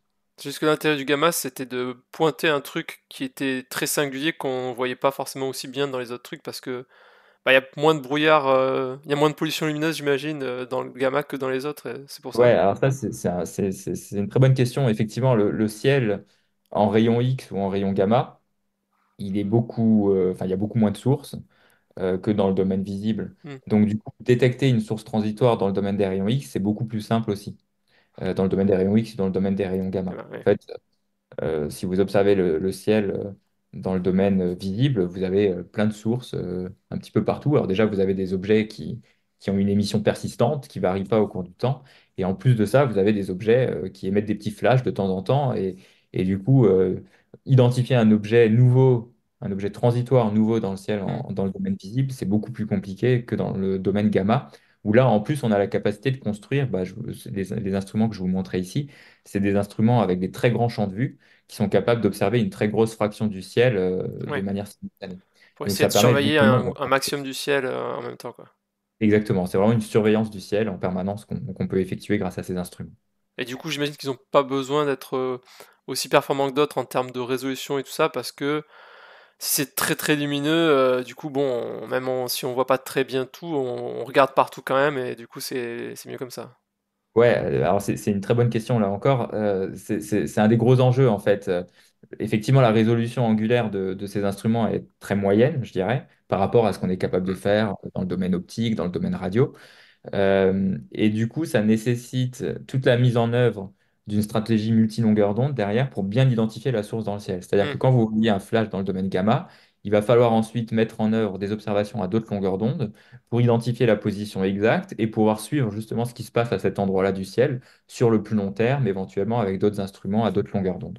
Et ça, ça fait la transition avec ce que je vais raconter un petit peu plus tard, puisque justement, l'un des enjeux principaux de la mission SVOM, c'est d'être capable d'assurer l'ensemble de cette chaîne ou de cette stratégie qui consiste à observer d'abord dans le domaine des rayons gamma, ensuite dans le domaine des rayons X, dans le domaine visible, etc., etc. Donc c'est quelque chose qui, sur le plan théorique, paraît assez simple à mettre en œuvre. En réalité, il y a des aspects assez subtils et assez délicats d'un point de vue observationnel, hein, d'un point de vue technique, pour mettre en œuvre ce genre de campagne d'observation. Par contre, ça va être compliqué de savoir ce qui s'est passé avant, du coup. Parce qu'on Alors, a, on n'a pas le point avant qui veut dire, Eh, regardez, à cet endroit-là, tout de suite. c'est une des grosses difficultés. Ouais. C'est une des grosses difficultés. Alors, je vais vous montrer que ça permet quand même, enfin, même si on n'a pas cette capacité d'avoir un point avant, on arrive quand même à en déduire un certain nombre de choses. Mm. Mais néanmoins, euh, la possibilité d'avoir une image avant l'explosion, euh, elle est de plus en plus grande. Alors, dans le domaine gamma, on est évidemment capable de le faire puisque on arrive à cartographier, à surveiller l'ensemble du ciel enfin, de manière assez fréquente. Mais il se trouve que dans le domaine gamma, on ne voit rien à cet endroit avant l'explosion. En revanche, maintenant, on est aussi capable finalement de cartographier le ciel de manière répétée. Par exemple, dans le domaine visible, on a de plus en plus d'instruments avec des grands champs de vue qui nous permettent Ok. régulièrement de revenir, de regarder, d'observer les mêmes positions du ciel. Et donc, en fait, ça nous permet d'avoir quand même des images de temps en temps éventuellement de l'environnement de ces sursauts gamma, puisqu'on est capable de voir, ah, tiens, à cet endroit-là, il n'y avait rien. C'est là que le sursaut gamma a eu lieu. Pourquoi ici? Voilà, on est Mm. quand même capable de répondre à un certain nombre de questions. Et typiquement pour d'autres sources transitoires, donc ces objets qui explosent et qu'on voit juste pendant quelques heures ou quelques jours, quelques semaines tout au plus, si on prend l'exemple des supernovae dont on parlait tout à l'heure, ça c'est quelque chose qui a déjà été fait. C'est-à-dire vous voyez une supernova à un endroit dans le ciel, vous savez que cette supernova elle est associée en fait à la fin de vie d'une étoile massive. En remontant dans les observations d'archives, on est capable d'avoir des observations de l'étoile avant Mm. qu'elle explose en supernova, sans pour autant savoir qu'elle allait exploser en supernova quelque part. Oui, oui. Ça, on est capable de le faire grâce à ces grands relevés du ciel qui nous permettent d'avoir Ça, des faut avoir observations. la chance d'avoir bien regardé au bon endroit. Et plus on Et des regarde, plus on a de instruments, chances que ça arrive, effectivement. ouais, et des instruments suffisamment sensibles aussi pour être capable d'observer la bonne galaxie, même si elle est à une distance quand même Oui, parce assez que tu conséquente. disais que là, pour le saut, enfin le sursaut gamma, c'est effectivement des trucs qui sont très loin, donc dans le visible, ils vont pas être méga lumineux, il va falloir avoir une bonne résolution, tout Exactement, ça. Ouais, ok. exactement. Ok, ok. On sait toujours pas ce que c'est que le sursaut gamma. Je fais durer le suspense. Alors là, moi j'ai envie de savoir. Alors, je continue du coup l'histoire. Donc, on sait déjà que c'est des objets qui sont extragalactiques, donc qui sont situés à des Oui. distances relativement importantes. Autre information cruciale, telle qu'elle a été observée par les astrophysiciens, là, ce que vous avez, alors c'est un tout petit peu plus technique, je suis désolé, mais c'est ce qu'on appelle un histogramme. Ce que vous avez sur l'axe des abscisses, c'est la durée du sursaut gamma, si vous voulez. Et sur l'axe vertical, sur l'axe des ordonnées, vous avez le nombre de sursauts gamma qui ont été observés euh, pour chaque durée. Donc il y en a Et qui donc, durent quand même genre quasiment 100 secondes, quoi. voilà. Parce Alors, que du celui coup, que tu là, nous avais montré, c'était genre il a duré 2 secondes ou un truc comme ça. ouais, Et tout à donc il y en fait. a des qui durent un peu plus longtemps, ok. Ouais. Voilà. Et donc là, l'information cruciale que vous avez sur cet histogramme, c'est cette double bosse là, ce qu'on Ouais, appelle en c'est marrant physique ça. une bimodalité. Et en fait, quand vous avez un histogramme qui a cette forme-là, souvent, ce qu'on se dit, c'est qu'on a affaire à des objets enfin, ou des processus physiques qui sont finalement assez similaires, mais avec des quantités d'énergie globale disponibles sans doute différentes. Vous Mhm, avez des objets qui durent très peu longtemps, typiquement de l'ordre de 0,1 une seconde maximum, et des objets qui durent beaucoup plus longtemps, entre une dizaine de secondes, voire même plusieurs centaines de secondes. Et donc typiquement, ici, on pourrait se dire qu'on a des objets assez peu énergétiques à gauche et des objets beaucoup plus énergétiques avec un réservoir d'énergie disponible beaucoup plus grand à droite. Voilà, donc là, déjà, ça nous dit que les choses sont peut-être un petit peu plus compliquées que ce qu'on espérait au mais ça se départ. distribue pas de Là, la même façon en plus. C'est-à-dire que c'est euh, pas une distribution un peu homogène ou avec. Enfin, ça ressemble pas à une gaussienne. ah non, non, non, vraiment. C'est Ah pas oui, oui. classique. Un graphique comme ça, c'est clairement Ah non, tout à fait. pas Ouais, ouais. classique. Et ça, c'est souvent une information très intéressante pour les physiciens, puisque là, on sait qu'on a affaire à deux classes d'objets finalement. Oui, c'est ça, presque il y a deux. On a l'impression qu'il y a deux courbes en une seule, en fait, quasiment, quoi. Exactement. Bah, c'est tout à fait le cas en fait. Là, on a typiquement affaire à deux types d'objets qui ont sans doute des propriétés similaires dans le sens où c'est sans doute un mécanisme Mm. physique initial similaire. Par contre, on a des propriétés quand même assez spécifiques et en particulier des réservoirs d'énergie qui sont sans doute assez distincts dans les deux cas. Mm. En fait, la situation se complique puisqu'on avait d'abord un astre, un type d'astre à comprendre, et maintenant on se rend compte qu'on en a probablement deux. Ouais. Donc voilà, je fais encore plus durer le suspense à Ouais. partir de cette observation. Mais en tout cas, c'est comme ça que les choses se sont passées d'un point de vue observationnel, hein. On a acquis de plus en plus d'informations venant de ces objets, donc on est capable de dire où ils sont situés. Et ça, on est capable de le faire parce qu'on a un gros échantillon de sursauts gamma, hein. Ici, je ne l'ai pas précisé, mais on a autour de 2700 sursauts gamma sur cette carte. Et pareil, la distribution statistique, on ne peut la construire uniquement après avoir observé suffisamment d'objets de ce type. Alors là, moi, la question que je me pose direct, c'est et si je trace quelque chose en fonction de la distance, est-ce que je vais avoir les mêmes courbes de temps ou pas? Là, c'est une très bonne question. Et Parce que, on va regarder ce qui se passe, ok. bah, je pense, dans les slides qui suivent. Il n'y a pas d'autres questions pour le moment? Non, ils se sont tous endormis là, je sais pas pourquoi, c'est passionnant, moi j'adore, mais vous êtes où le chat là? Ils sont partis prendre un goûter ou quoi? Je sais pas. Je sais pas. Je sais pas. Alors c'est peut-être Bellywin, j'ai pas encore posé une question qu'il a posée parce que j'attends pour la poser. Et je me dis peut-être il s'est vexé parce que j'ai pas posé sa question. Mais- parce que j'attends que tu nous aies fini de nous dire ce que c'est que les sursauts gamma pour poser sa D'accord. question, donc voilà. Alors, j'y Non, non, viens voilà, il dit, Bellewin, il dit, comme ça, vous on pourrez est là, c'est poser. passionnant. Voilà, c'est juste qu'ils sont peut-être abasourdis tellement c'est bien ce que tu racontes. Alors, je vais expliquer ce que c'est que ces surtaux gamma. Donc du coup, à partir de cette distribution bimodale, comme on appelle ça, on peut se dire qu'on a probablement un mécanisme commun, mais des quantités d'énergie Mm, différentes. Et donc à partir de là, il y a une théorie, un scénario théorique qui a été proposé il y a quelques dizaines d'années maintenant, plusieurs dizaines d'années, même je dirais une bonne vingtaine, 25 ans même, que ce scénario a été proposé pour la première fois. Donc je le décris et puis ensuite on verra comment on peut réconcilier ce scénario avec les Observation. observations que j'ai présentées tout à l'heure.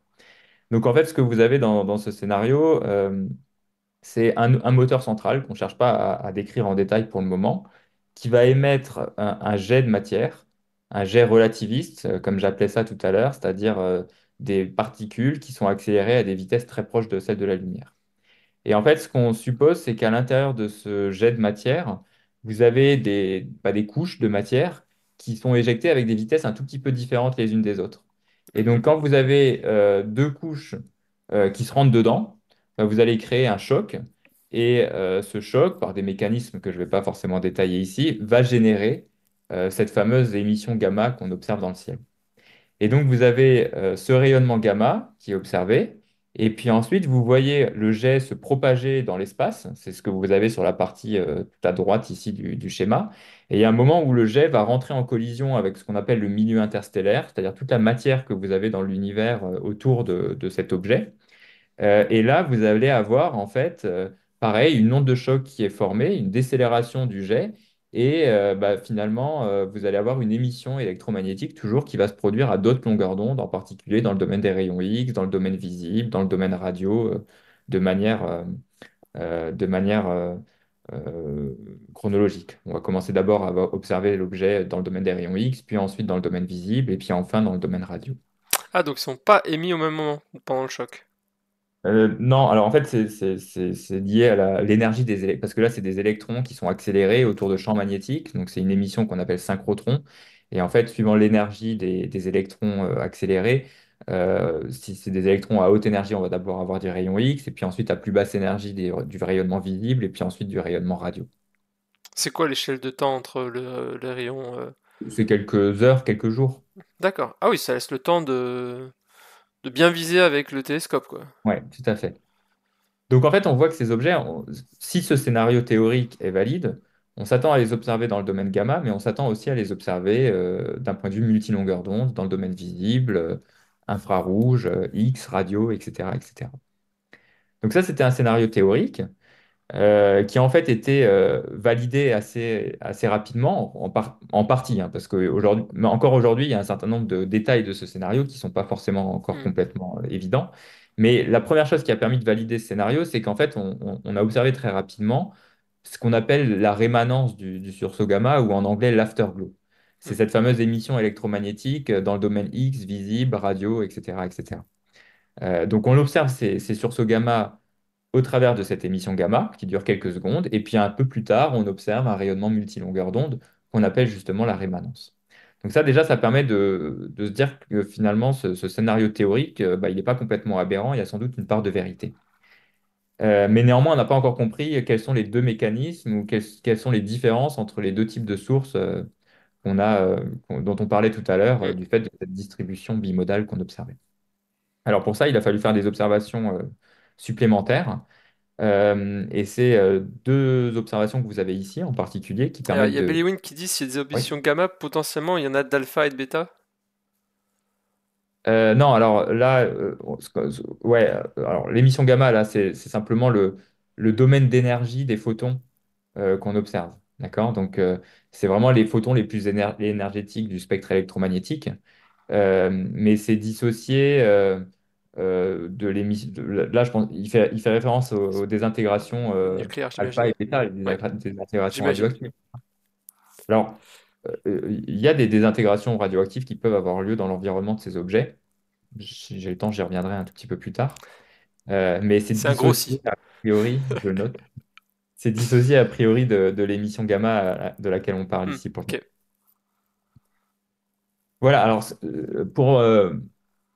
pour aller un petit peu plus vite, là, donc ce que vous voyez en fait sur ces deux images, c'est justement cette fois-ci l'environnement associé à deux exemples, l'un de sursaut gamma court, ce que vous avez à droite, et l'un de sursaut gamma long que vous avez à gauche. Donc les longs, c'est ceux qui durent plusieurs dizaines de secondes, et les courts, c'est ceux qui durent plutôt au- avec une durée inférieure à une seconde, en gros.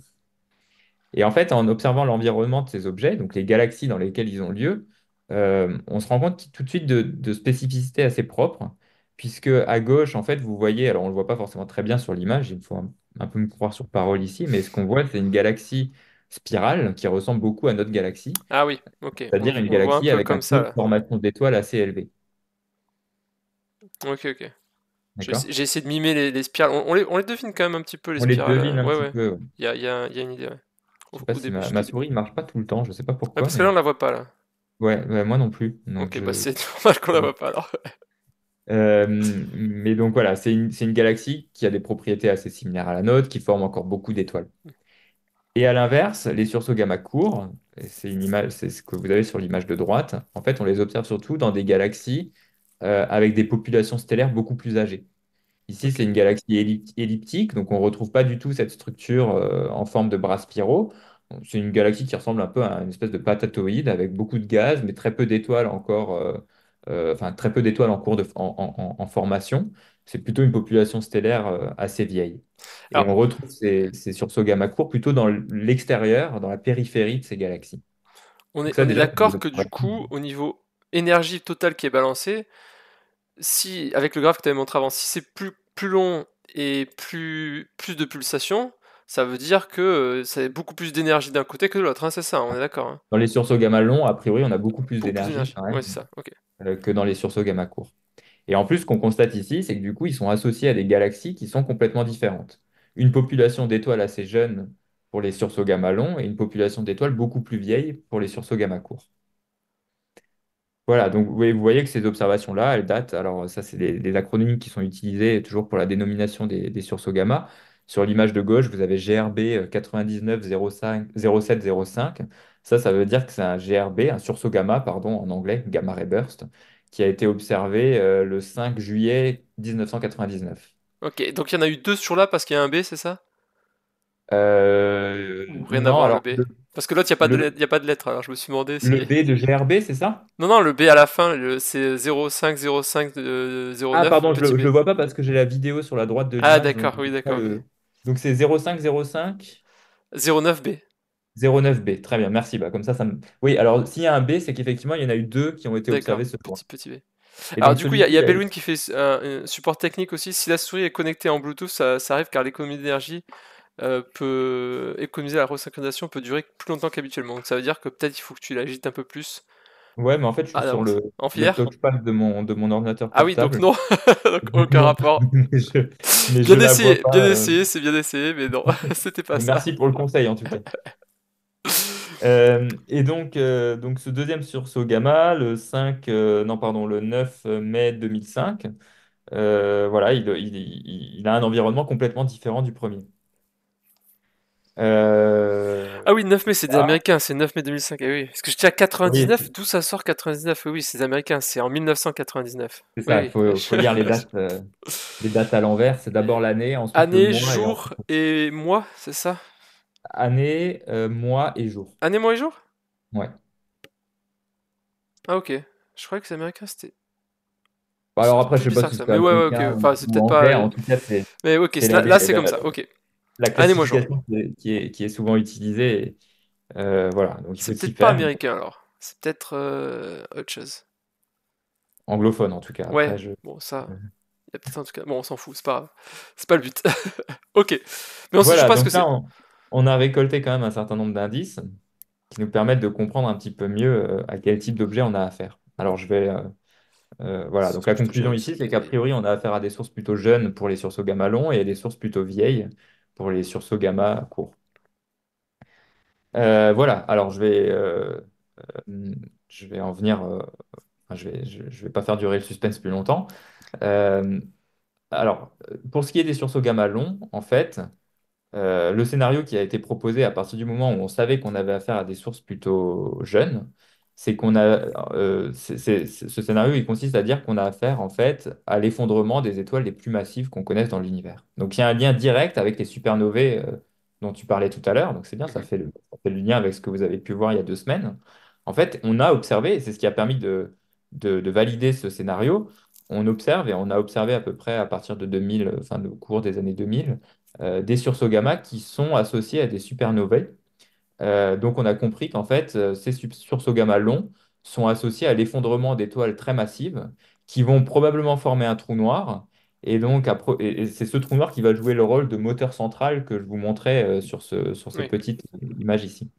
Donc en fait, vous allez avoir la matière euh, qui reste de l'étoile progénitrice, donc l'étoile qui était présente au départ, qui va se mettre à tourner autour du trou noir, former ce qu'on appelle un disque d'accrétion. Et puis vous allez ensuite avoir de l'éjection de matière de part et d'autre de ce disque d'accrétion qui va avoir lieu et qui va former ces fameux jets relativistes dont on parlait tout à l'heure. Donc ça arrive une fois dans la vie d'un trou noir. Ça arrive une fois dans la vie de l'étoile, puisque c'est vraiment L'étoile, la ok. fin de sa vie. Et donc, ça va former un trou noir qui va ensuite sans doute persister et rester à la position où il était. Mais probablement que la matière qui était en rotation autour de lui va finir par être complètement Mm. avalée par le trou noir. Et donc, en fait, ce processus de sursaut gamma tel qu'il est observé, vous le voyez qu'une fois et ensuite plus jamais associé au même objet en tout cas. Et donc, ce qu'on voit en fait, est-ce que c'est la naissance d'un trou noir du coup? Et c'est exactement ça, c'est la naissance d'un Super, trou noir de masse stellaire. c'est génial. Donc en fait, mais c'est un peu poétique parce que du coup, la naissance d'un trou noir, c'est-à-dire le moment où le truc, il n'y a plus de lumière qui s'échappe, c'est là où on va envoyer une dernière fois plein de lumière, pas que dans le visible, Ouais, mais c'est c'est- c'est en même ouais. temps, c'est en même temps rigolo, mais presque philosophique quoi. C'est la vie, la mort, la mort, la vie. C'est la fin de vie des étoiles qui est associée à un flash monstrueux qui libère une énergie absolument phénoménale. Et puis ensuite, il n'y a plus rien. Alors, il y a cette émission rémanente qui persiste encore quelques semaines, quelques mois, Oui, c'est quelques ça. Et années. donc, on nous avait dit que si on avait ça, c'est un collègue astrophysicien qui est à Meudon qui nous avait expliqué ça et qui avait dit qu'en gros, si on avait ça dans notre galaxie, on y verrait comme ce serait le même luminosité qu'une seconde lune, quoi. Oui, ah Pleine oui, lune. oui, oui. Oui, oui, oui, il y a même des théories qui disent qu'il y aurait potentiellement eu un sursaut gamma qui aurait explosé dans le voisinage du système solaire et qui aurait expliqué certaines extinctions massives Ah, qui auraient pu avoir lieu sur Terre. Ça reste des théories puisqu'il n'y a rien qui permet de le confirmer à l'heure actuelle. Et même, il me semble que d'un point de vue, enfin, lorsqu'on étudie la population d'étoiles autour du système solaire, il n'y a rien qui laisse penser que une étoile suffisamment massive pour former un sursaut gamma ok. aurait pu exister à proximité du système solaire. Alors, je ne suis pas expert hein, de ce sujet pour le coup, mais il me semble que ça reste très débattu comme théorie. Mais voilà, c'est une quantité d'énergie absolument phénoménale et ça aurait pu avoir très clairement, en tout cas si un tel sursaut gamma avait eu lieu dans l'environnement du système solaire, ça aurait pu avoir des conséquences absolument néfastes sur l'évolution de la vie sur Terre, tout à fait. Ouais, si on a un truc qui crame tout, Parce que pendant 2 semaines, si on a un truc, parce que c'était l'équivalent de quoi? De millions d'étoiles, Des centaines de millions de milliards des de centaines de soleils. millions de milliards d'étoiles. Donc ça a beau être pas juste à côté, bon, ouais, ça peut Et cramer c'est du tout, quoi. rayonnement, ouais, du rayonnement gamma, donc à très haute énergie. Ouais, alors ça dure pas 2 semaines par contre quand même. Mais ah, ce serait Non, des ça, rayonnements gamma qui auraient tué, parce que bon, moi je m'étais imaginé, bon, rien qu'imaginons un truc 20 fois plus lumineux que le Soleil en termes, bon, bah, ça crame en 2 semaines, ça crame quand même la vie. Enfin, les océans bout, je m'imaginais ça, mais rien que les rayons gamma, on serait pas assez ouais, non, protégé, on serait complètement. quand je dis des centaines de millions de milliards de soleils, c'est la luminosité associée à ce qu'on appelle l'émission prompte, c'est-à-dire l'émission gamma seulement, quoi. Donc c'est vraiment Oui, en d'accord. l'espace de 10 secondes, vous avez c'est comme si vous aviez 100 millions de milliards de soleils qui Oui, donc si illuminent c'est proche, ça l'atmosphère fait pas terrestre. que cramer la rétine, quoi.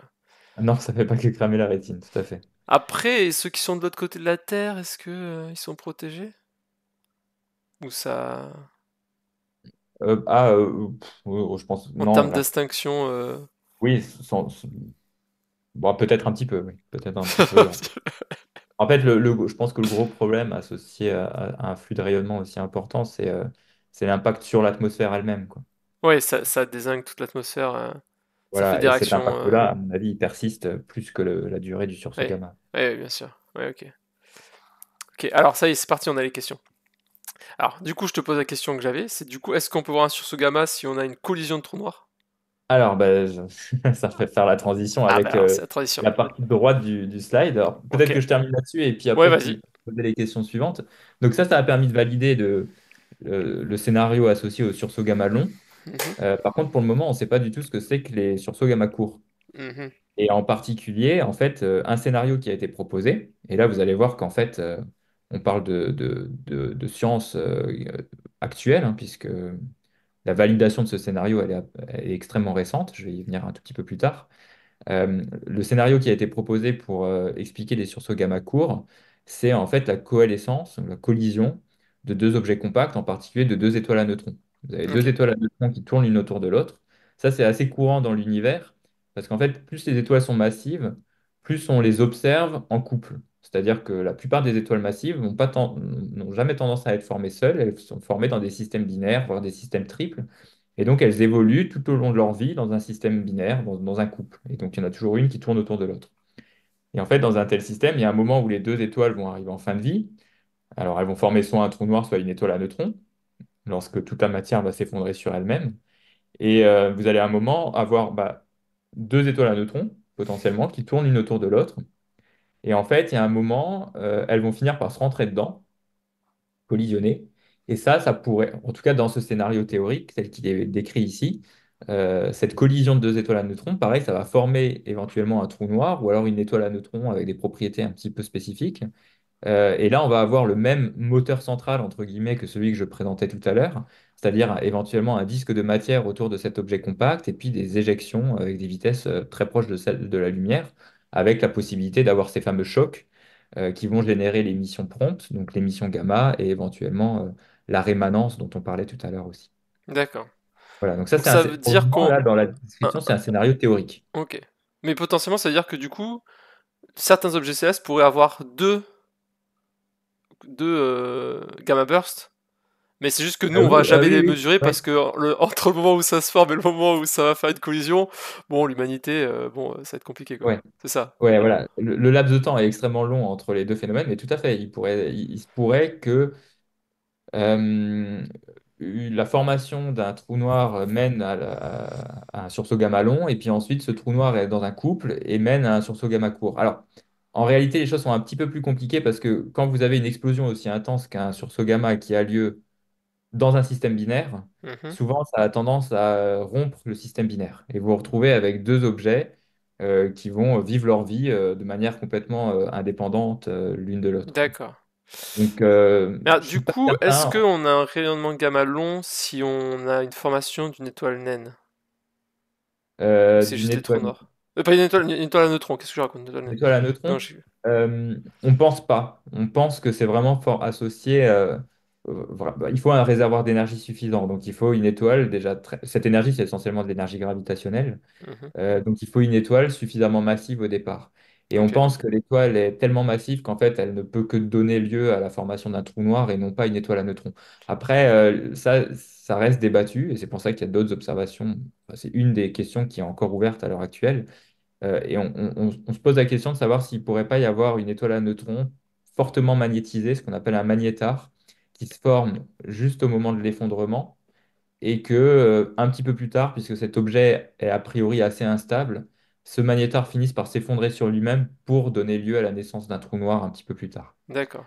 Voilà, ça c'est une hypothèse et c'est quelque chose qui reste encore débattu et c'est une question totalement ouverte. Ok, ok, ok. Ok, donc du coup, compliqué quand même parce que si on a une première fois, il y a des chances qu'on ait détruit le copain qui pouvait faire la deuxième fois, quoi. Ouais, Ok, je pense. ok, ok. Oui, après, et parce que le copain, là, tout ça, c'est dans l'axe de rotation, a priori, non? Donc si... Parce que là, en gros, le donut, là, le donut, ça, il est dans le plan de... Oui, Oui alors ou, il y ou a non? rien pas nécessairement, mais D'accord. oui, on peut de manière privilégiée, on peut Parce que du raisonnablement coup, penser que tout est dans le si même plan. l'éjection, elle se fait perpendiculairement à ce plan, le truc qui est à côté, il va quand même être fortement impacté. Ouais, alors en fait, c'est bon, ça reste, ça reste des hypothèses, hein, mais Oui, oui.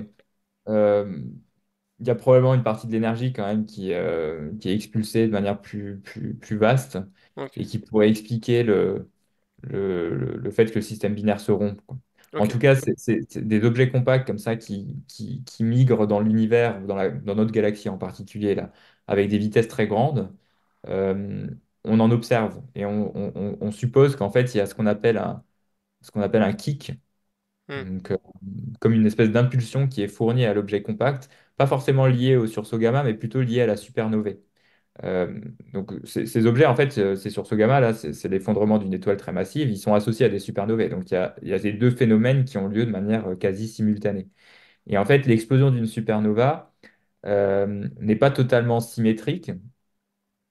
Et dans l'hypothèse où il y a une telle asymétrie dans l'explosion, en fait, on peut s'attendre à avoir une impulsion qui est fournie à l'objet compact et qui pourrait lui permettre d'être éjecté du système binaire. Voilà, donc c'est pas totalement lié au Oui, sursaut gamma, d'accord. Ah, c'est plutôt lié à c'est pas en l'explosion de fait, la supernova. c'est pas qu'il va bousculer l'autre, c'est que lui-même va être À en être fait éjecté du propulsé quoi. système quelque Il part. a un Ouais. réacteur dans le dos pendant un court instant qui lui fait bon bah du coup sortir de son orbite quoi. Exactement, Ah ok ok. exactement. C'est une espèce Oui, oui, je vois. d'impulsion qui est fournie à l'objet et qui va l'expulser du système Oui, quelque en part. fait dès que le jet là en fait qu'on voit il n'est pas forcément symétrique, il suffit qu'il y en ait un peu plus d'un côté que de l'autre et tu vas avoir un moment. Ouais, mais c'est pas tant Mais lié c'est au pas ça sursaut gamma en lui-même, mais plutôt à l'explosion de supernova qui a lieu en même temps, et qui est qui pas pour elle symétrique quoi. pour le coup, on sait qu'elle n'est pas totalement symétrique, Ouais. et donc du coup, une telle dissymétrie pourrait expliquer cette petite impulsion qui est fournie à l'étoile. Ouais, ok, je comprends. Euh, j'ai une autre question. Je peux poser ou Ouais. pas? Oui, bien sûr. Sinon, je pose après, hein, mais c'est. Je Non, non, comptais la vas-y. poser de toute manière, mais c'était pour savoir si c'était le moment. Du coup, on me demande est-ce que à l'effondrement d'un trou noir, il peut y avoir aussi une émission gamma comme ça? L'effondrement d'un trou noir, alors ça, pour le coup, c'est quelque chose qu'on n'a pas forcément, je suis pas sûr qu'on Ça ne s'observe pas l'effondrement écrit d'un ou trou. observé. En fait, si une étoile massive s'effondre, je ne l'ai pas forcément expliqué, mais peut-être que vous en avez parlé lorsque vous avez parlé des supernovae, euh, une étoile en pleine vie, si elle maintient sa forme sphérique, c'est parce que en fait, vous avez deux forces qui se compensent. D'une part, la force de gravité, qui a tendance à vouloir ramener tout vers le centre, et puis d'autre part, les forces de pression radiative et de rayonnement qui est lié à la température des gaz et puis au rayonnement de l'étoile. Donc vous avez en permanence cet équilibre entre les deux phénomènes. Et à la fin de sa vie, l'étoile ne va plus produire de réaction nucléaire puisqu'il n'y a plus suffisamment de carburant en son cœur. Et donc, il y a un moment, les forces de gravitation vont prendre le dessus sur les forces radiatives ou sur les forces de pression, ce qui fait que toute la matière va s'effondrer sur elle-même. Donc, vous avez en fait au centre un cœur de fer, puisque le dernier élément atomique qui peut se former au travers des réactions de fusion nucléaire, c'est l'atome de fer. Donc, vous avez un cœur de fer au centre. Et puis ensuite, vous avez toute la masse extérieure en périphérie de l'étoile qui va s'effondrer sur ce cœur de fer. Et c'est là, en fait, que vous avez tout d'un coup cette explosion de supernovae. En fait, vous avez une masse très importante qui se concentre dans une région de l'espace suffisamment faible. Donc, ce cœur de fer va en fait se transformer en étoile à neutrons, parce qu'en fait, les protons et les électrons qui sont présents dans l'environnement vont finir par former des neutrons. Donc vous avez cette étoile à neutrons qui se forme, et sur la surface de cette étoile à neutrons, vous avez toute la matière qui est en train de s'effondrer. Tout ça se fait sur un laps de temps très court, mais les régions les plus externes de l'étoile n'ont pas encore subi l'effondrement, donc elles sont toujours à leur position initiale, et puis progressivement, elles vont s'effondrer comme tout Ouais, le elle reste. tombe. Voilà, elles tombent sur l'étoile à neutrons qui vient de se former. Et en fait, elles vont tomber sur la surface de l'étoile à neutrons et elles vont rebondir ensuite sur la surface de cette étoile. Et c'est là que vous allez avoir cette explosion de supernova qui intervient. Ok. Et donc, c'est ensuite cette étoile à neutrons qui elle-même pourrait être instable parce qu'elle a une masse trop importante, qui va s'effondrer en trou noir pour former le sursaut gamma associé. Oui, d'accord. Donc l'effondrement d'un trou noir Donc une dont il a étoile, elle entendu s'effondre parler, parce c'est la que création du trou noir, en fait. voilà, c'est ça. Il y a Hmm. pas vraiment de. Enfin, un trou noir, c'est un objet qui est à l'équilibre. Voilà, il y a pas cette notion de déséquilibre entre deux forces qui vont générer l'effondrement comme ça peut exister pour une étoile, en Du coup, l'occurrence. de ce qu'on en sait, le trou noir, il est éternel. Oui, oui, oui, De on ce a. qu'on en Enfin, sait, je dis pas de mettre ta tête à couper, hein, mais non, c'est vrai. mais oui, aujourd'hui, je crois qu'il y a rien qui laisse entendre que ces trous noirs puissent disparaître, en tout cas sur des laps de temps compatibles avec l'échelle De d'évolution de l'univers. l'univers. Ouais, ok, ok. Ok, ok. D'autres questions? Non, là, c'est bon pour l'instant. Ça fait des références à Star Wars, tout ça, mais voilà. D'accord. Donc du coup, j'en viens à la dernière partie là, de l'histoire de ces sursauts gamma. En fait, la dernière chose, c'est comprendre si ce scénario théorique est effectivement le bon ou non pour expliquer les sursauts courts. Et en fait, là, c'est des activités de recherche qui datent d'il y a quelques années, puisque la confirmation définitive de ce scénario pour les sursauts courts elle est intervenue en 2017. Donc vous voyez qu'il y a Ouais, quelques années à peine.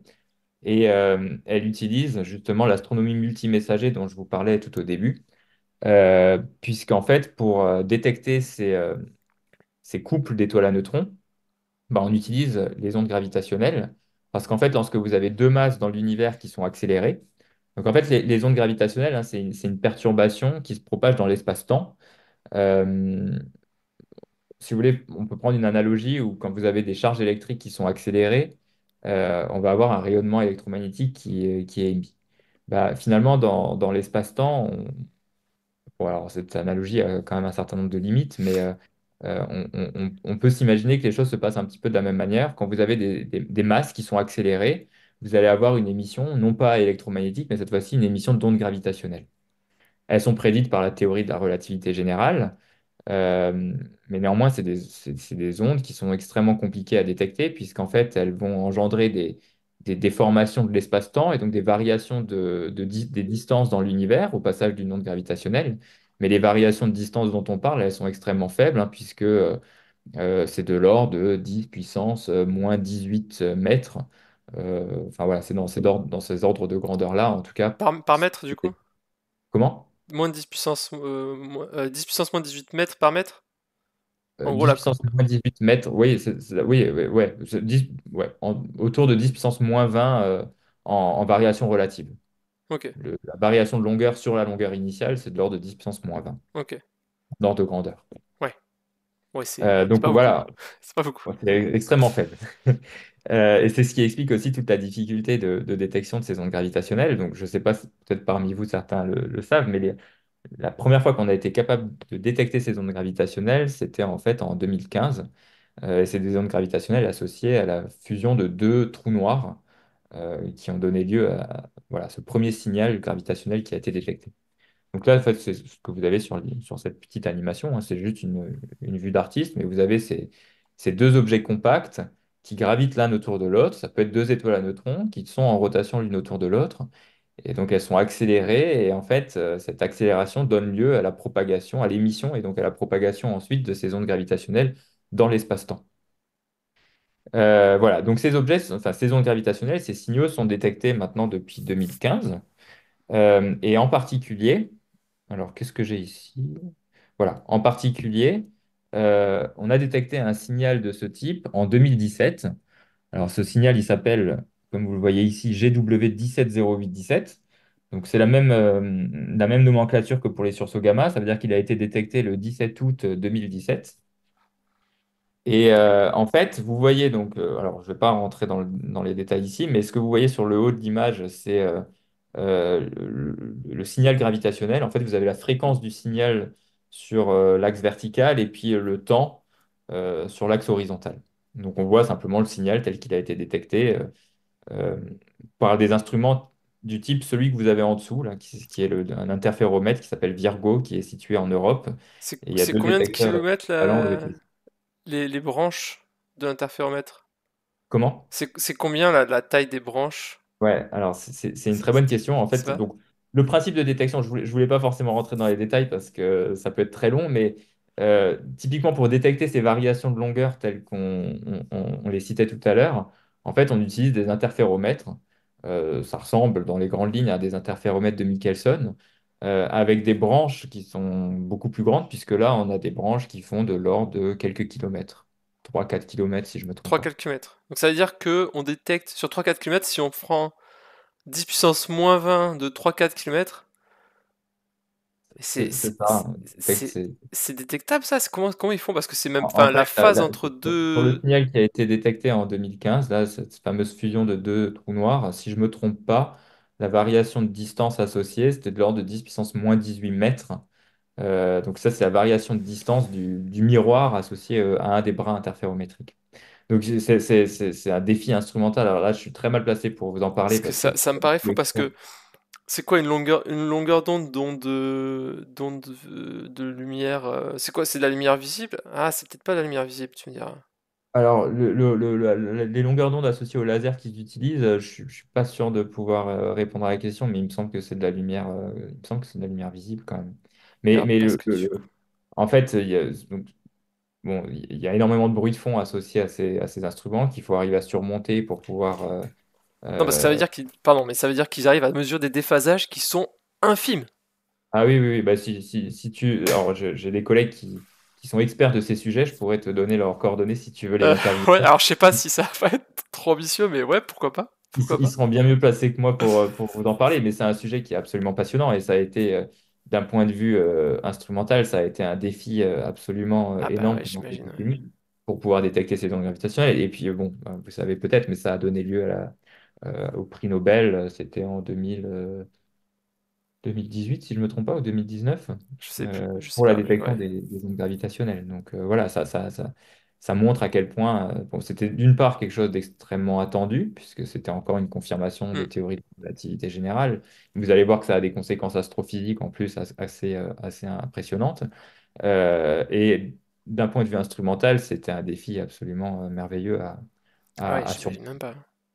Parce Donc c'est une que, aventure ouais. scientifique absolument exceptionnelle, voilà, qui s'est conclu il y a quelques années. Et donc maintenant, des ondes gravitationnelles, on en observe. Alors les détecteurs sont actuellement en fonctionnement, c'est ce qu'on appelle des runs, Hmm. entre guillemets, donc des périodes d'observation qui durent quelques mois, de l'ordre d'une année, un an et demi tout au plus. Oui, parce que tout ça c'est Avant sous de- vide, tout ça c'est, faut que ce soit, on lance pas la machine comme on lance une machine à laver, quoi. Exactement. Et puis ensuite, voilà, l'idée, c'est de faire monter en performance les instruments. Donc, il y a beaucoup de pièces à remplacer, beaucoup de maintenance à faire sur les détecteurs avant de lancer une nouvelle période d'observation. Voilà, et donc en 2017, un tel signal a été détecté, et puis l'intérêt fondamental de ce signal, enfin la spécificité de ce signal, c'est que non seulement il y a cette onde gravitationnelle qui a été détectée, Mais 2 secondes après l'onde gravitationnelle, il y a un flash gamma qui a été observé, bah, notamment par les deux instruments dont je vous ai parlé tout à l'heure, enfin deux des instruments dont je vous ai parlé tout à l'heure, Fermi et Intégral. Et ça, Donc, ça s'est déplacé plus vite que la lumière, non, si alors c'est pas arrivé forcément, avant. parce que, non, pardon, alors ça, je ne l'ai pas forcément précisé, mais on s'attend quand même à ce que la coalescence, c'est-à-dire le moment où les deux objets compacts fusionnent, Hmm. qui correspond au t égale à 0 sur le graphique ici. Donc là, c'est vraiment le moment où les deux, le trou noir se forme en quelque sorte. Hmm. Pour que le jet puisse se développer, on s'attendait à ce qu'il y ait un petit laps de temps qui Oui, se produise, puisqu'en fait, il faut avoir un disque d'accrétion, donc il faut que la matière soit en rotation, et il faut ensuite qu'elle soit éjectée. Et ça prend, voilà, ça prend de quelques, l'ordre de 30 secondes. quelques secondes. Voilà. Oui, Donc tout c'est ça est donc le parfaitement rayonnement cohérent gamma avec. est émis un tout petit peu après l'onde C'est ça. gravitationnelle. Ok. Voilà, vous avez l'onde gravitationnelle d'abord, ça va de moins 12 secondes à 0 secondes. Alors ça, c'est plutôt le laps de temps sur lequel on détecte l'onde gravitationnelle, Hmm. parce ce signal gravitationnel est rentré dans la gamme de fréquences des interféromètres actuels. En fait, ces ondes gravitationnelles, elles sont émises bien avant, mais à des fréquences différentes, donc on ne les détecte pas forcément. Là, le signal a été détecté pendant à peu près 12 secondes. Le moment où ce signal s'interrompt, on sait que c'est le moment où les deux objets compacts se sont rentrés dedans, sont fusionnés. Et on s'attendait à ce que quelques secondes après, enfin, on espérait un jour Oui. détecter ce signal gamma associé. Et donc ça, c'est la C'est ce qui a confirmation été- de ce que tu nous disais tout à l'heure, ceux qui Exactement. sont de courte durée, les rayonnements gamma de courte durée. Exactement, tout à Parce fait. que là, on a vu que, sauf coïncidence monstrueuse, et qu'il y ait deux événements majeurs où il y en a un qui fait une onde gravitationnelle et un autre qui fait un rayonnement, bon, ce qui serait quand même très improbable, c'est une preuve qui est quand même du coup, ouais, j'imagine très très très très solide quoi. Ouais, tout à fait. Mais alors, comme tu dis, et c'est une très bonne remarque, en fait, quand ces deux signaux ont été détectés, il n'y avait quand même encore aucune conclusion, aucune confirmation du fait qu'on avait affaire au même objet. Il fallait quand même vérifier que les signaux venaient de la même position dans le ciel. Et ça, c'est pas Ça aurait été forcément quand même une évident. énorme coïncidence quoi. Ouais, oui, tout à fait, oui, oui, bien sûr. Parce que- Néanmoins, c'est pas forcément c'est évident pas. après de Oui, vérifier la il se passe tellement de localisation. choses, enfin, il y a tellement d'endroits où il peut se passer des choses dans l'univers que effectivement, bon, on pourrait effectivement avoir un truc. Exactement. Donc il y avait quand même, voilà, il y avait quand même une petite probabilité que les deux événements étaient dissociés. Donc il a fallu quelques heures, quelques jours, ouais, non, quelques heures, on va dire, pour confirmer quand même qu'on avait bien affaire à une région du ciel similaire. Parce Hmm. que le problème des détecteurs d'ondes gravitationnelles, c'est qu'ils sont très peu sensibles à la position dans le ciel. C'est-à-dire que vous ne pouvez pas forcément savoir que l'objet vient exactement de cet endroit-là. Donc vous avez en fait cette zone sur le ciel qui est la zone en vert ici sur la carte. Donc ça, c'est toutes les zones, toute la zone compatible avec, enfin toutes les positions compatibles avec l'origine de ce signal. Et en fait, bah, vous pouvez faire la même chose avec les instruments gamma. Vous avez une boîte d'erreurs sur le ciel qui vous donne toutes les zones, enfin toutes les positions compatibles avec l'origine de ce signal. Et en fait, on voit que les deux, enfin ça c'est ce que vous aviez en orange sur ce Mhm. gamma. Vous voyez que les deux sont compatibles. Mais néanmoins, ça laisse quand même encore une petite région de taille non négligeable sur le ciel qu'il fallait sonder pour rechercher notamment la rémanence et Oui. l'émission électromagnétique à d'autres longueurs d'onde pour s'assurer que ça soit bien cette source. Et en fait, il y a eu plein d'instruments qui ont observé cette région du ciel. Les heures qui ont suivi Ah ouais, dans les heures j'imagine qui que ont tout le suivi monde a regardé l'avènement. dans cet endroit, à cet endroit-là, quoi. Exactement. Alors, c'était en plein été, tout le monde était à la plage, mais tout le monde a interrompu ses vacances pour aller étudier cette source. Donc là, vous avez une carte du monde avec l'ensemble des instruments qui ont participé à la recherche. C'est des télescopes disposés un petit peu partout, soit dans l'espace, soit sur Terre. Et puis en fait, Ouais. quelques heures après, voilà, vous avez ici une image où vous avez, alors, ça c'est une image d'archive, comme on le disait tout à l'heure. Tu vois que là, on a des données dans le domaine visible du spectre électromagnétique. On voit une galaxie, c'est encore une espèce de patatoïde, là. C'est pas une galaxie spirale avec des beaux bras Mhm. spiraux comme sur certaines galaxies. C'est plutôt une galaxie ancienne. Donc déjà, ça allait dans le bon sens puisque c'est une galaxie qui a plutôt une population stellaire vieille. Et puis, donc ça, c'est des observations prises entre 2009 et 2014. Et si on superpose maintenant les observations qui ont été faites dans la nuit qui a suivi l'observation de ce sursaut gamma et de ce signal gravitationnel, vous voyez apparaître ici un point lumineux dans la périphérie de cette galaxie. Mm. C'est ce qu'on appelle la contrepartie, c'est-à-dire l'émission optique associées à cette émission d'ondes gravitationnelles et de ce sursaut gamma. Donc, ça, ça correspondait au scénario théorique tel qu'il avait été envisagé et ça vient confirmer justement l'origine de ces sursauts courts. Ok. Ok, alors, j'avais une question il y a un petit moment et je vais te la poser maintenant, et du coup, ça m'a fait penser à un truc on en discutait. Du coup, il y a Bellwin qui demande, mais du coup, à la fin, c'était quand on a dit que les trous noirs étaient potentiellement. Enfin, qui duraient éternellement, potentiellement. Mhm.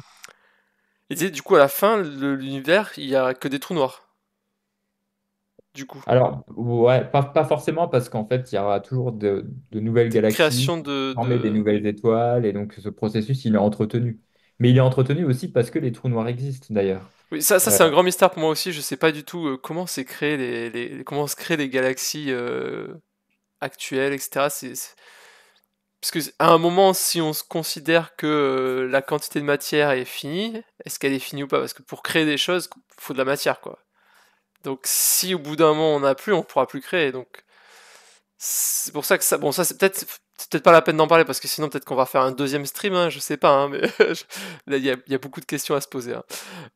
Euh, oui, oui, oui. En tout cas, ce qui est clair, c'est que ces trous noirs ont un rôle à jouer dans toute cette histoire, puisqu'en fait, eux-mêmes vont permettre notamment de déclencher de la formation de nouvelles étoiles. C'est toute la rétroaction des trous noirs qu'on retrouve par exemple au centre des galaxies avec le reste de la galaxie. Ça, c'est un sujet d'étude fondamentale. Il y a d'autres personnes qui en parleront bien mieux que moi, mais voilà, c'est pas des objets qui se suffisent à eux-mêmes. C'est pas des objets finalement isolés dans l'univers. C'est des objets qui ont un intérêt pour comprendre aussi toute la structuration et toute l'évolution de l'univers tel qu'on l'observe aujourd'hui. ok. Alors Voilà, donc là, j'ai des grosses questions maintenant là, des questions qui vont plus, ça va pas être possible de tout répondre, hein, parce il y avait l'une qui demande si l'espace grandit, la matière sera dispersée plus loin, ce qui ralentirait l'apparition de galaxies? T'es euh, pas obligé de répondre, parce que sinon on va pas finir. Je sais pas quelle heure il est pas sûr peut-être de pouvoir répondre à 10h30. la question, à vrai Ça dire. fait déjà 2 heures qu'on est là quasiment, donc on va peut-être pas répondre à toutes les questions, hein. Désolé les gars, hein, mais si vous. Joker, voilà, Tony qui dit Joker. On a le droit à des jokers, hop, t'as le droit de mettre un joker. Donc Parce que effectivement, ouais, les grosses questions comme ça risque d'être compliqué de répondre à tout. Mais ça nous fait sortir un petit peu du cadre initial. Mais voilà, il est pas vexé. Par contre, il demande il a le droit à combien de jokers. C'est moi qui les donne. C'est moi qui décide. Mais ok, donc du coup, on a pu voir les deux trous noirs. Donc là, c'est deux trous noirs. Ce qu'on voit, là, c'est deux trous noirs qui se sont rentrés dedans. voilà, c'est deux étoiles Et à neutrons plutôt. ah là, c'est deux étoiles à neutrons. Ah bah oui, ça C'est pourrait deux aussi, étoiles ouais. à neutrons. En fait, deux trous noirs qui Mais se rentrent je croyais que tu dedans. m'avais dit que c'était une collision de trous noirs. Ah, c'est pas la même date? C'est pas ça, c'est pas le premier qu'on a. Non, alors ouais, je parlais de deux signaux en même temps. Je suis allé un petit peu Ah, vite. En fait, d'accord, ok. la première Le détection premier d'ondes qu'on a détecté, gravitationnelles, c'est deux trous noirs ensemble. c'est Mais là, ça. on n'a pas pu voir de flash.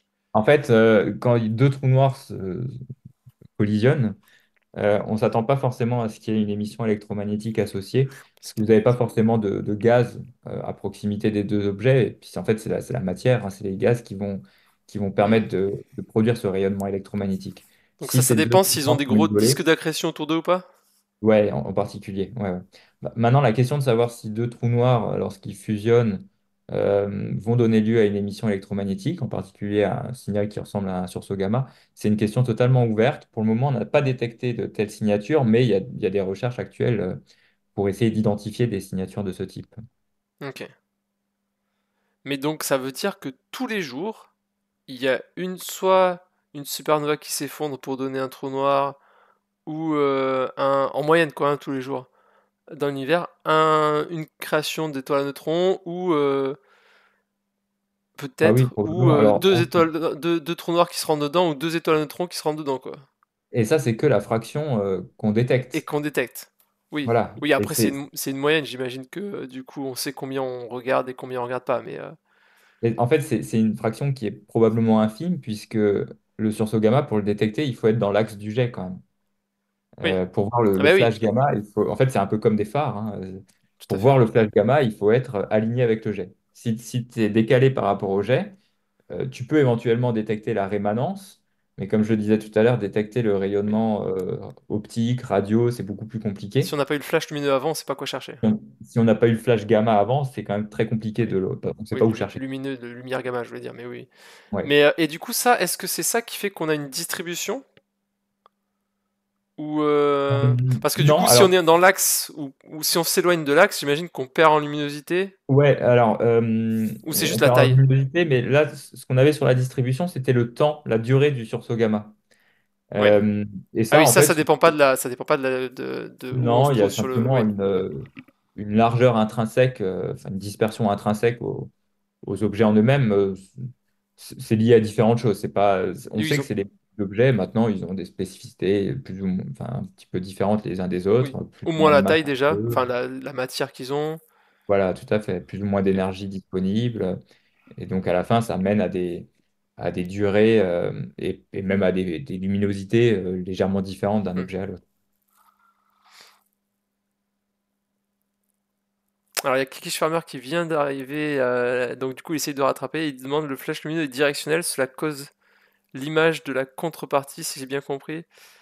Euh, La contrepartie, c'est en fait dans le mécanisme de création du rayonnement gamma, tu crées aussi d'autres ondes, enfin d'autres Ouais. ondes lumineuses, d'autres longueurs Ça, c'est d'onde. ce qu'on appelle la rémanence. Après, ce que j'appelle contrepartie ici, en fait, c'est, bon là, je suis désolé, c'est un petit peu du jargon, mais euh, c'est le signal électromagnétique associé au signal gravitationnel. Quand vous avez une détection d'onde gravitationnelle, ce qu'on appelle contrepartie en astronomie multimessager, c'est le signal électromagnétique associé au même objet que celui qui a émis le signal gravitationnel. D'accord. Donc la contrepartie, ça comprend aussi le rayonnement gamma. C'est ça, ouais. Mais bon, du coup là, ce sera peut-être ce qu'on voit là, peut-être c'est le lumineux, ou enfin je sais pas. Non, là, on est en Ça, c'est gamma, dans tu le m'as dit. domaine On est visible. on est dans le visible là? Ouais, ça c'est dans le Ok, ok. domaine visible. Ah oui, c'est parce que c'est une vieille, c'est pour ça on voit pas grand-chose. Oui. Ouais, la galaxie, c'est une espèce de patatoïde, là, on voit pas. D'accord, On- d'accord. Ok. Et alors, il y a Belwin qui a posé une autre question, j'ai pas très bien compris. Les étoiles à neutrons qui se sont j'imagine collisionnées, il doit être sur son téléphone, hein, sont encore observées de nos jours. Si elles sont collisionnées, c'est ça, c'est qu'est-ce qu'elles deviennent? Bah, du coup, c'est quoi? Deux étoiles à neutrons qui se collisionnent, ça forme une grosse étoile à neutrons ou un trou noir, c'est ça? Bah, c'est une très bonne question. En fait, on n'en sait pas On sait pas, grand-chose. d'accord. Ça, il faudra en observer d'autres, ou il faudrait d'ailleurs observer celles qu'on a observées en 2017 sur le plus long terme. On se demande si ça devient ce que j'appelais tout à l'heure un magnétar, c'est-à-dire une étoile à Hmm, neutrons un petit peu plus grosse, avec des propriétés un peu particulières, ou bien un trou noir. ok. Les deux théories existent. On s'attend à ce que enfin, ça pourrait être une étoile à neutrons pendant un certain temps qui va ensuite s'effondrer pour former un trou noir. Et dans ce cas-là, on s'attend à des signatures très spécifiques qu'on pourrait observer notamment dans le domaine des rayons X et qu'on a recherché, que les équipes de recherche ont- ont cherché à identifier dans le cas de cet objet dont je suis en train de parler ici, mais qui n'ont pas été identifiés de manière formelle. Donc ça reste une question ouverte et tout à fait débattue encore dans la communauté. Et ça, c'est une des missions des satellites qui ont été envoyés ou qui vont être envoyés? Ouais, entre autres. Alors c'est bien parce que tu me fais la transition peut-être sur la conclusion, là, sur les deux missions spatiales dont j'ai pas encore eu le temps de parler, mais que Oui. j'ai présenté tout au début de mon introduction. Effectivement, alors SBOM en particulier, et comme Einstein Probe d'ailleurs, ces deux missions spatiales qui ont des champs de vue très grands, hein, qui visent à scruter le ciel en permanence pour rechercher des sursauts gamma en particulier, potentiellement associés à des ondes gravitationnelles. Donc là, il faut que les instruments soient en opération au même moment que les détecteurs d'ondes gravitationnelles. C'est le cas en ce moment, ça sera plus trop le cas l'année prochaine puisque les détecteurs d'ondes gravitationnelles vont cesser de fonctionner pendant quelques mois, mais ça, ils rentreront de nouveau en fonctionnement dans les années qui suivent. Donc l'idée, c'est ça, c'est de pouvoir travailler ensemble de manière simultanée pour rechercher les mêmes sources avec ces deux messagers, comme je le disais au début, les ondes gravitationnelles d'un côté et puis le rayonnement électromagnétique de l'autre. Yes. Du coup, est-ce qu'un jour on met un détecteur d'ondes gravitationnelles dans l'espace? Ah bah, ça, c'est une excellente question et la réponse est oui, tout à D'accord, ah, je fait. savais En pas. fait, il y a un projet qui s'appelle LISA, qui est extrêmement ambitieux, mais qui vise à mettre un détecteur d'ondes gravitationnelles en orbite. Donc en fait, ça sera trois satellites qui vont voler en constellation pour recréer des brins interférométriques en orbite avec des... Des Là, on parle distances, oui. de brins interférométriques qui font des distances de plusieurs centaines de milliers de kilomètres cette Oui. fois-ci. Et d'un coup, on peut mesurer des choses plus facilement. Et alors, en fait, plus les brins interférométriques sont grands, plus on a accès à des ondes gravitationnelles à des fréquences faibles. Hmm. D'accord? Parce que vous avez enfin, la fréquence du signal qui est détecté est inversement proportionnelle à la taille des brins interférométriques. Et ça, c'est extrêmement intéressant puisque les objets qui émettent des ondes gravitationnelles à des fréquences faibles, alors c'est plus maintenant les trous noirs dont on parle depuis le début qui sont associés à la fin de vie des étoiles massives, mais c'est surtout les trous noirs supermassifs, dont je ne vais pas du tout parler pour le moment, mais je vais en parler 2 secondes. C'est en fait des trous noirs qui font plusieurs centaines de millions de fois la masse du Soleil et qu'on retrouve au centre de toutes les galaxies, de la majorité des galaxies. Alors ça en fait, c'est le truc que je m'étais dit, du coup, quand on avait dit peut-être à la fin, il n'y a plus que des trous noirs. Parce qu'en fait, les trous noirs, c'est Highlander. À chaque fois qu'il y en a un qui bouffe un autre, il y a un éclair lumineux, et il devient plus gros, et à la fin, en fait, il y en a un, quoi. Bah, alors ça, c'est une question encore ouverte. La manière dont ces trous noirs supermassifs se forment et surtout comment ils gagnent de la masse au fur et à mesure de leur vie, c'est une question qui n'est pas totalement tranchée. On pense qu'effectivement, c'est par fusion de trous noirs de plus petite masse en amont, mais ça pourrait être aussi par accrétion de matière. Donc au fur et à mesure, ils s'alimentent, ils gagnent en Ok. masse en absorbant, en accrétant de la matière au fur et à mesure. Donc soit ils C'est mangent des sans nuages de doute poussière, soit ils mangent des gros d'autres trous noirs, quoi. ouais, C'est ça en fait, le... c'est sans doute un cumul des deux effets. Oui, j'imagine que... Mais ça reste une question ouverte à laquelle cherchera à répondre justement ce fameux détecteur d'ondes gravitationnelles en orbite, LISA. Ok. Parce qu'en fait, l'enjeu de LISA, ça va justement être de détecter non plus les coalescences de trous noirs de masse stellaire, mais cette fois-ci les coalescences de trous noirs supermassifs, donc des trous noirs de millions de fois la masse du Soleil qui vont fusionner pour former un trou noir un petit peu plus massif encore après. Un petit peu aussi. Ok. Voilà. Et donc ça, c'est un projet qui est destiné à être mis en orbite au milieu des années 2030, donc d'ici une quinzaine D'accord, d'années, je dirais. super. Ok. Bon, alors du coup, moi, tant qu'on me dira pas le contraire, je considère que les trous noirs, c'est des Highlanders, et ils sont immortels, ils se bouffent les uns les autres, et je- c'est Il y a parfait. un peu de ça. Et il y a des grands flashs lumineux au moment où ils se mangent. Alors là, non, peut-être pas. Du coup, on a dit les trous noirs, non, pas forcément. Bon, ça marche pas très bien. Ça Bon, reste à vérifier. ouais. Ok, il y a une question, c'est est-ce qu'au moment du Big Bang, théoriquement, il est possible qu'il y ait eu un sursaut gamma?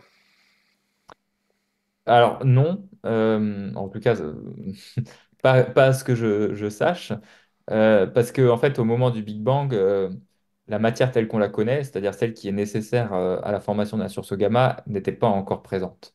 Hmm. Euh, En tout cas, les atomes n'étaient pas encore formés, n'étaient pas encore dissociés de la lumière. Tout ça baignait dans un espèce Oui, de c'est une soupe. magma, voilà, une soupe cosmique, une soupe primordiale qui ressemble pas à la matière telle qu'on la décrit ou telle qu'on peut ouais, l'observer ou l'expérimenter Hmm. aujourd'hui. Ouais, ok. Euh, Ok, non, j'ai pas d'autres questions là, du coup, pour l'instant. Donc du coup, donc on a parlé des télescopes, c'est bon? Des télescopes. On a tout dit? Est-ce qu'on a Moi, dit? j'ai fait le tour de ma présentation, en tout cas. Ok, Euh, super. Ça tombe bien, c'est 2 heures. Tony il est déjà voilà. parti faire dodo parce que bon bah voilà, 10h30, hein, il y a école demain, certains ils ont école demain. Voilà, Kish Farmer il dit du coup en gros pour du gamma il faut des noyaux donc pas au moment du Big Bang quoi. Non, Voilà, ça. Euh, et des photons. Comment? Et des photons, des noyaux Et et de des photons. photons. Oui, oui. Mais les photons, on peut en créer à partir de pas grand-chose, quoi. Si on a de la matière et un échange d'énergie, on crée des photons, quoi. On peut Ouais. se dire que voilà. Ce que je veux dire par là, c'est qu'il faut que les deux puissent être dissociés l'un de l'autre et qu'en fait, Hmm. cette dissociation de la lumière et de la matière, elle a pris quelques centaines de milliers d'années après le Big Bang euh, avant d'intervenir. Donc, Oui, conditions énergétiques à proximité du Big Bang sont telles que, que de tels phénomènes ne peuvent pas intervenir en tant que tels. yes. Ok. Bah écoute, Moi, je suis content, j'ai appris plein de choses. Donc, retenez bien, les trous noirs sont des Highlanders, il l'a dit. Pas du tout. Ok, franchement, bah, super, merci beaucoup, on a appris plein de choses.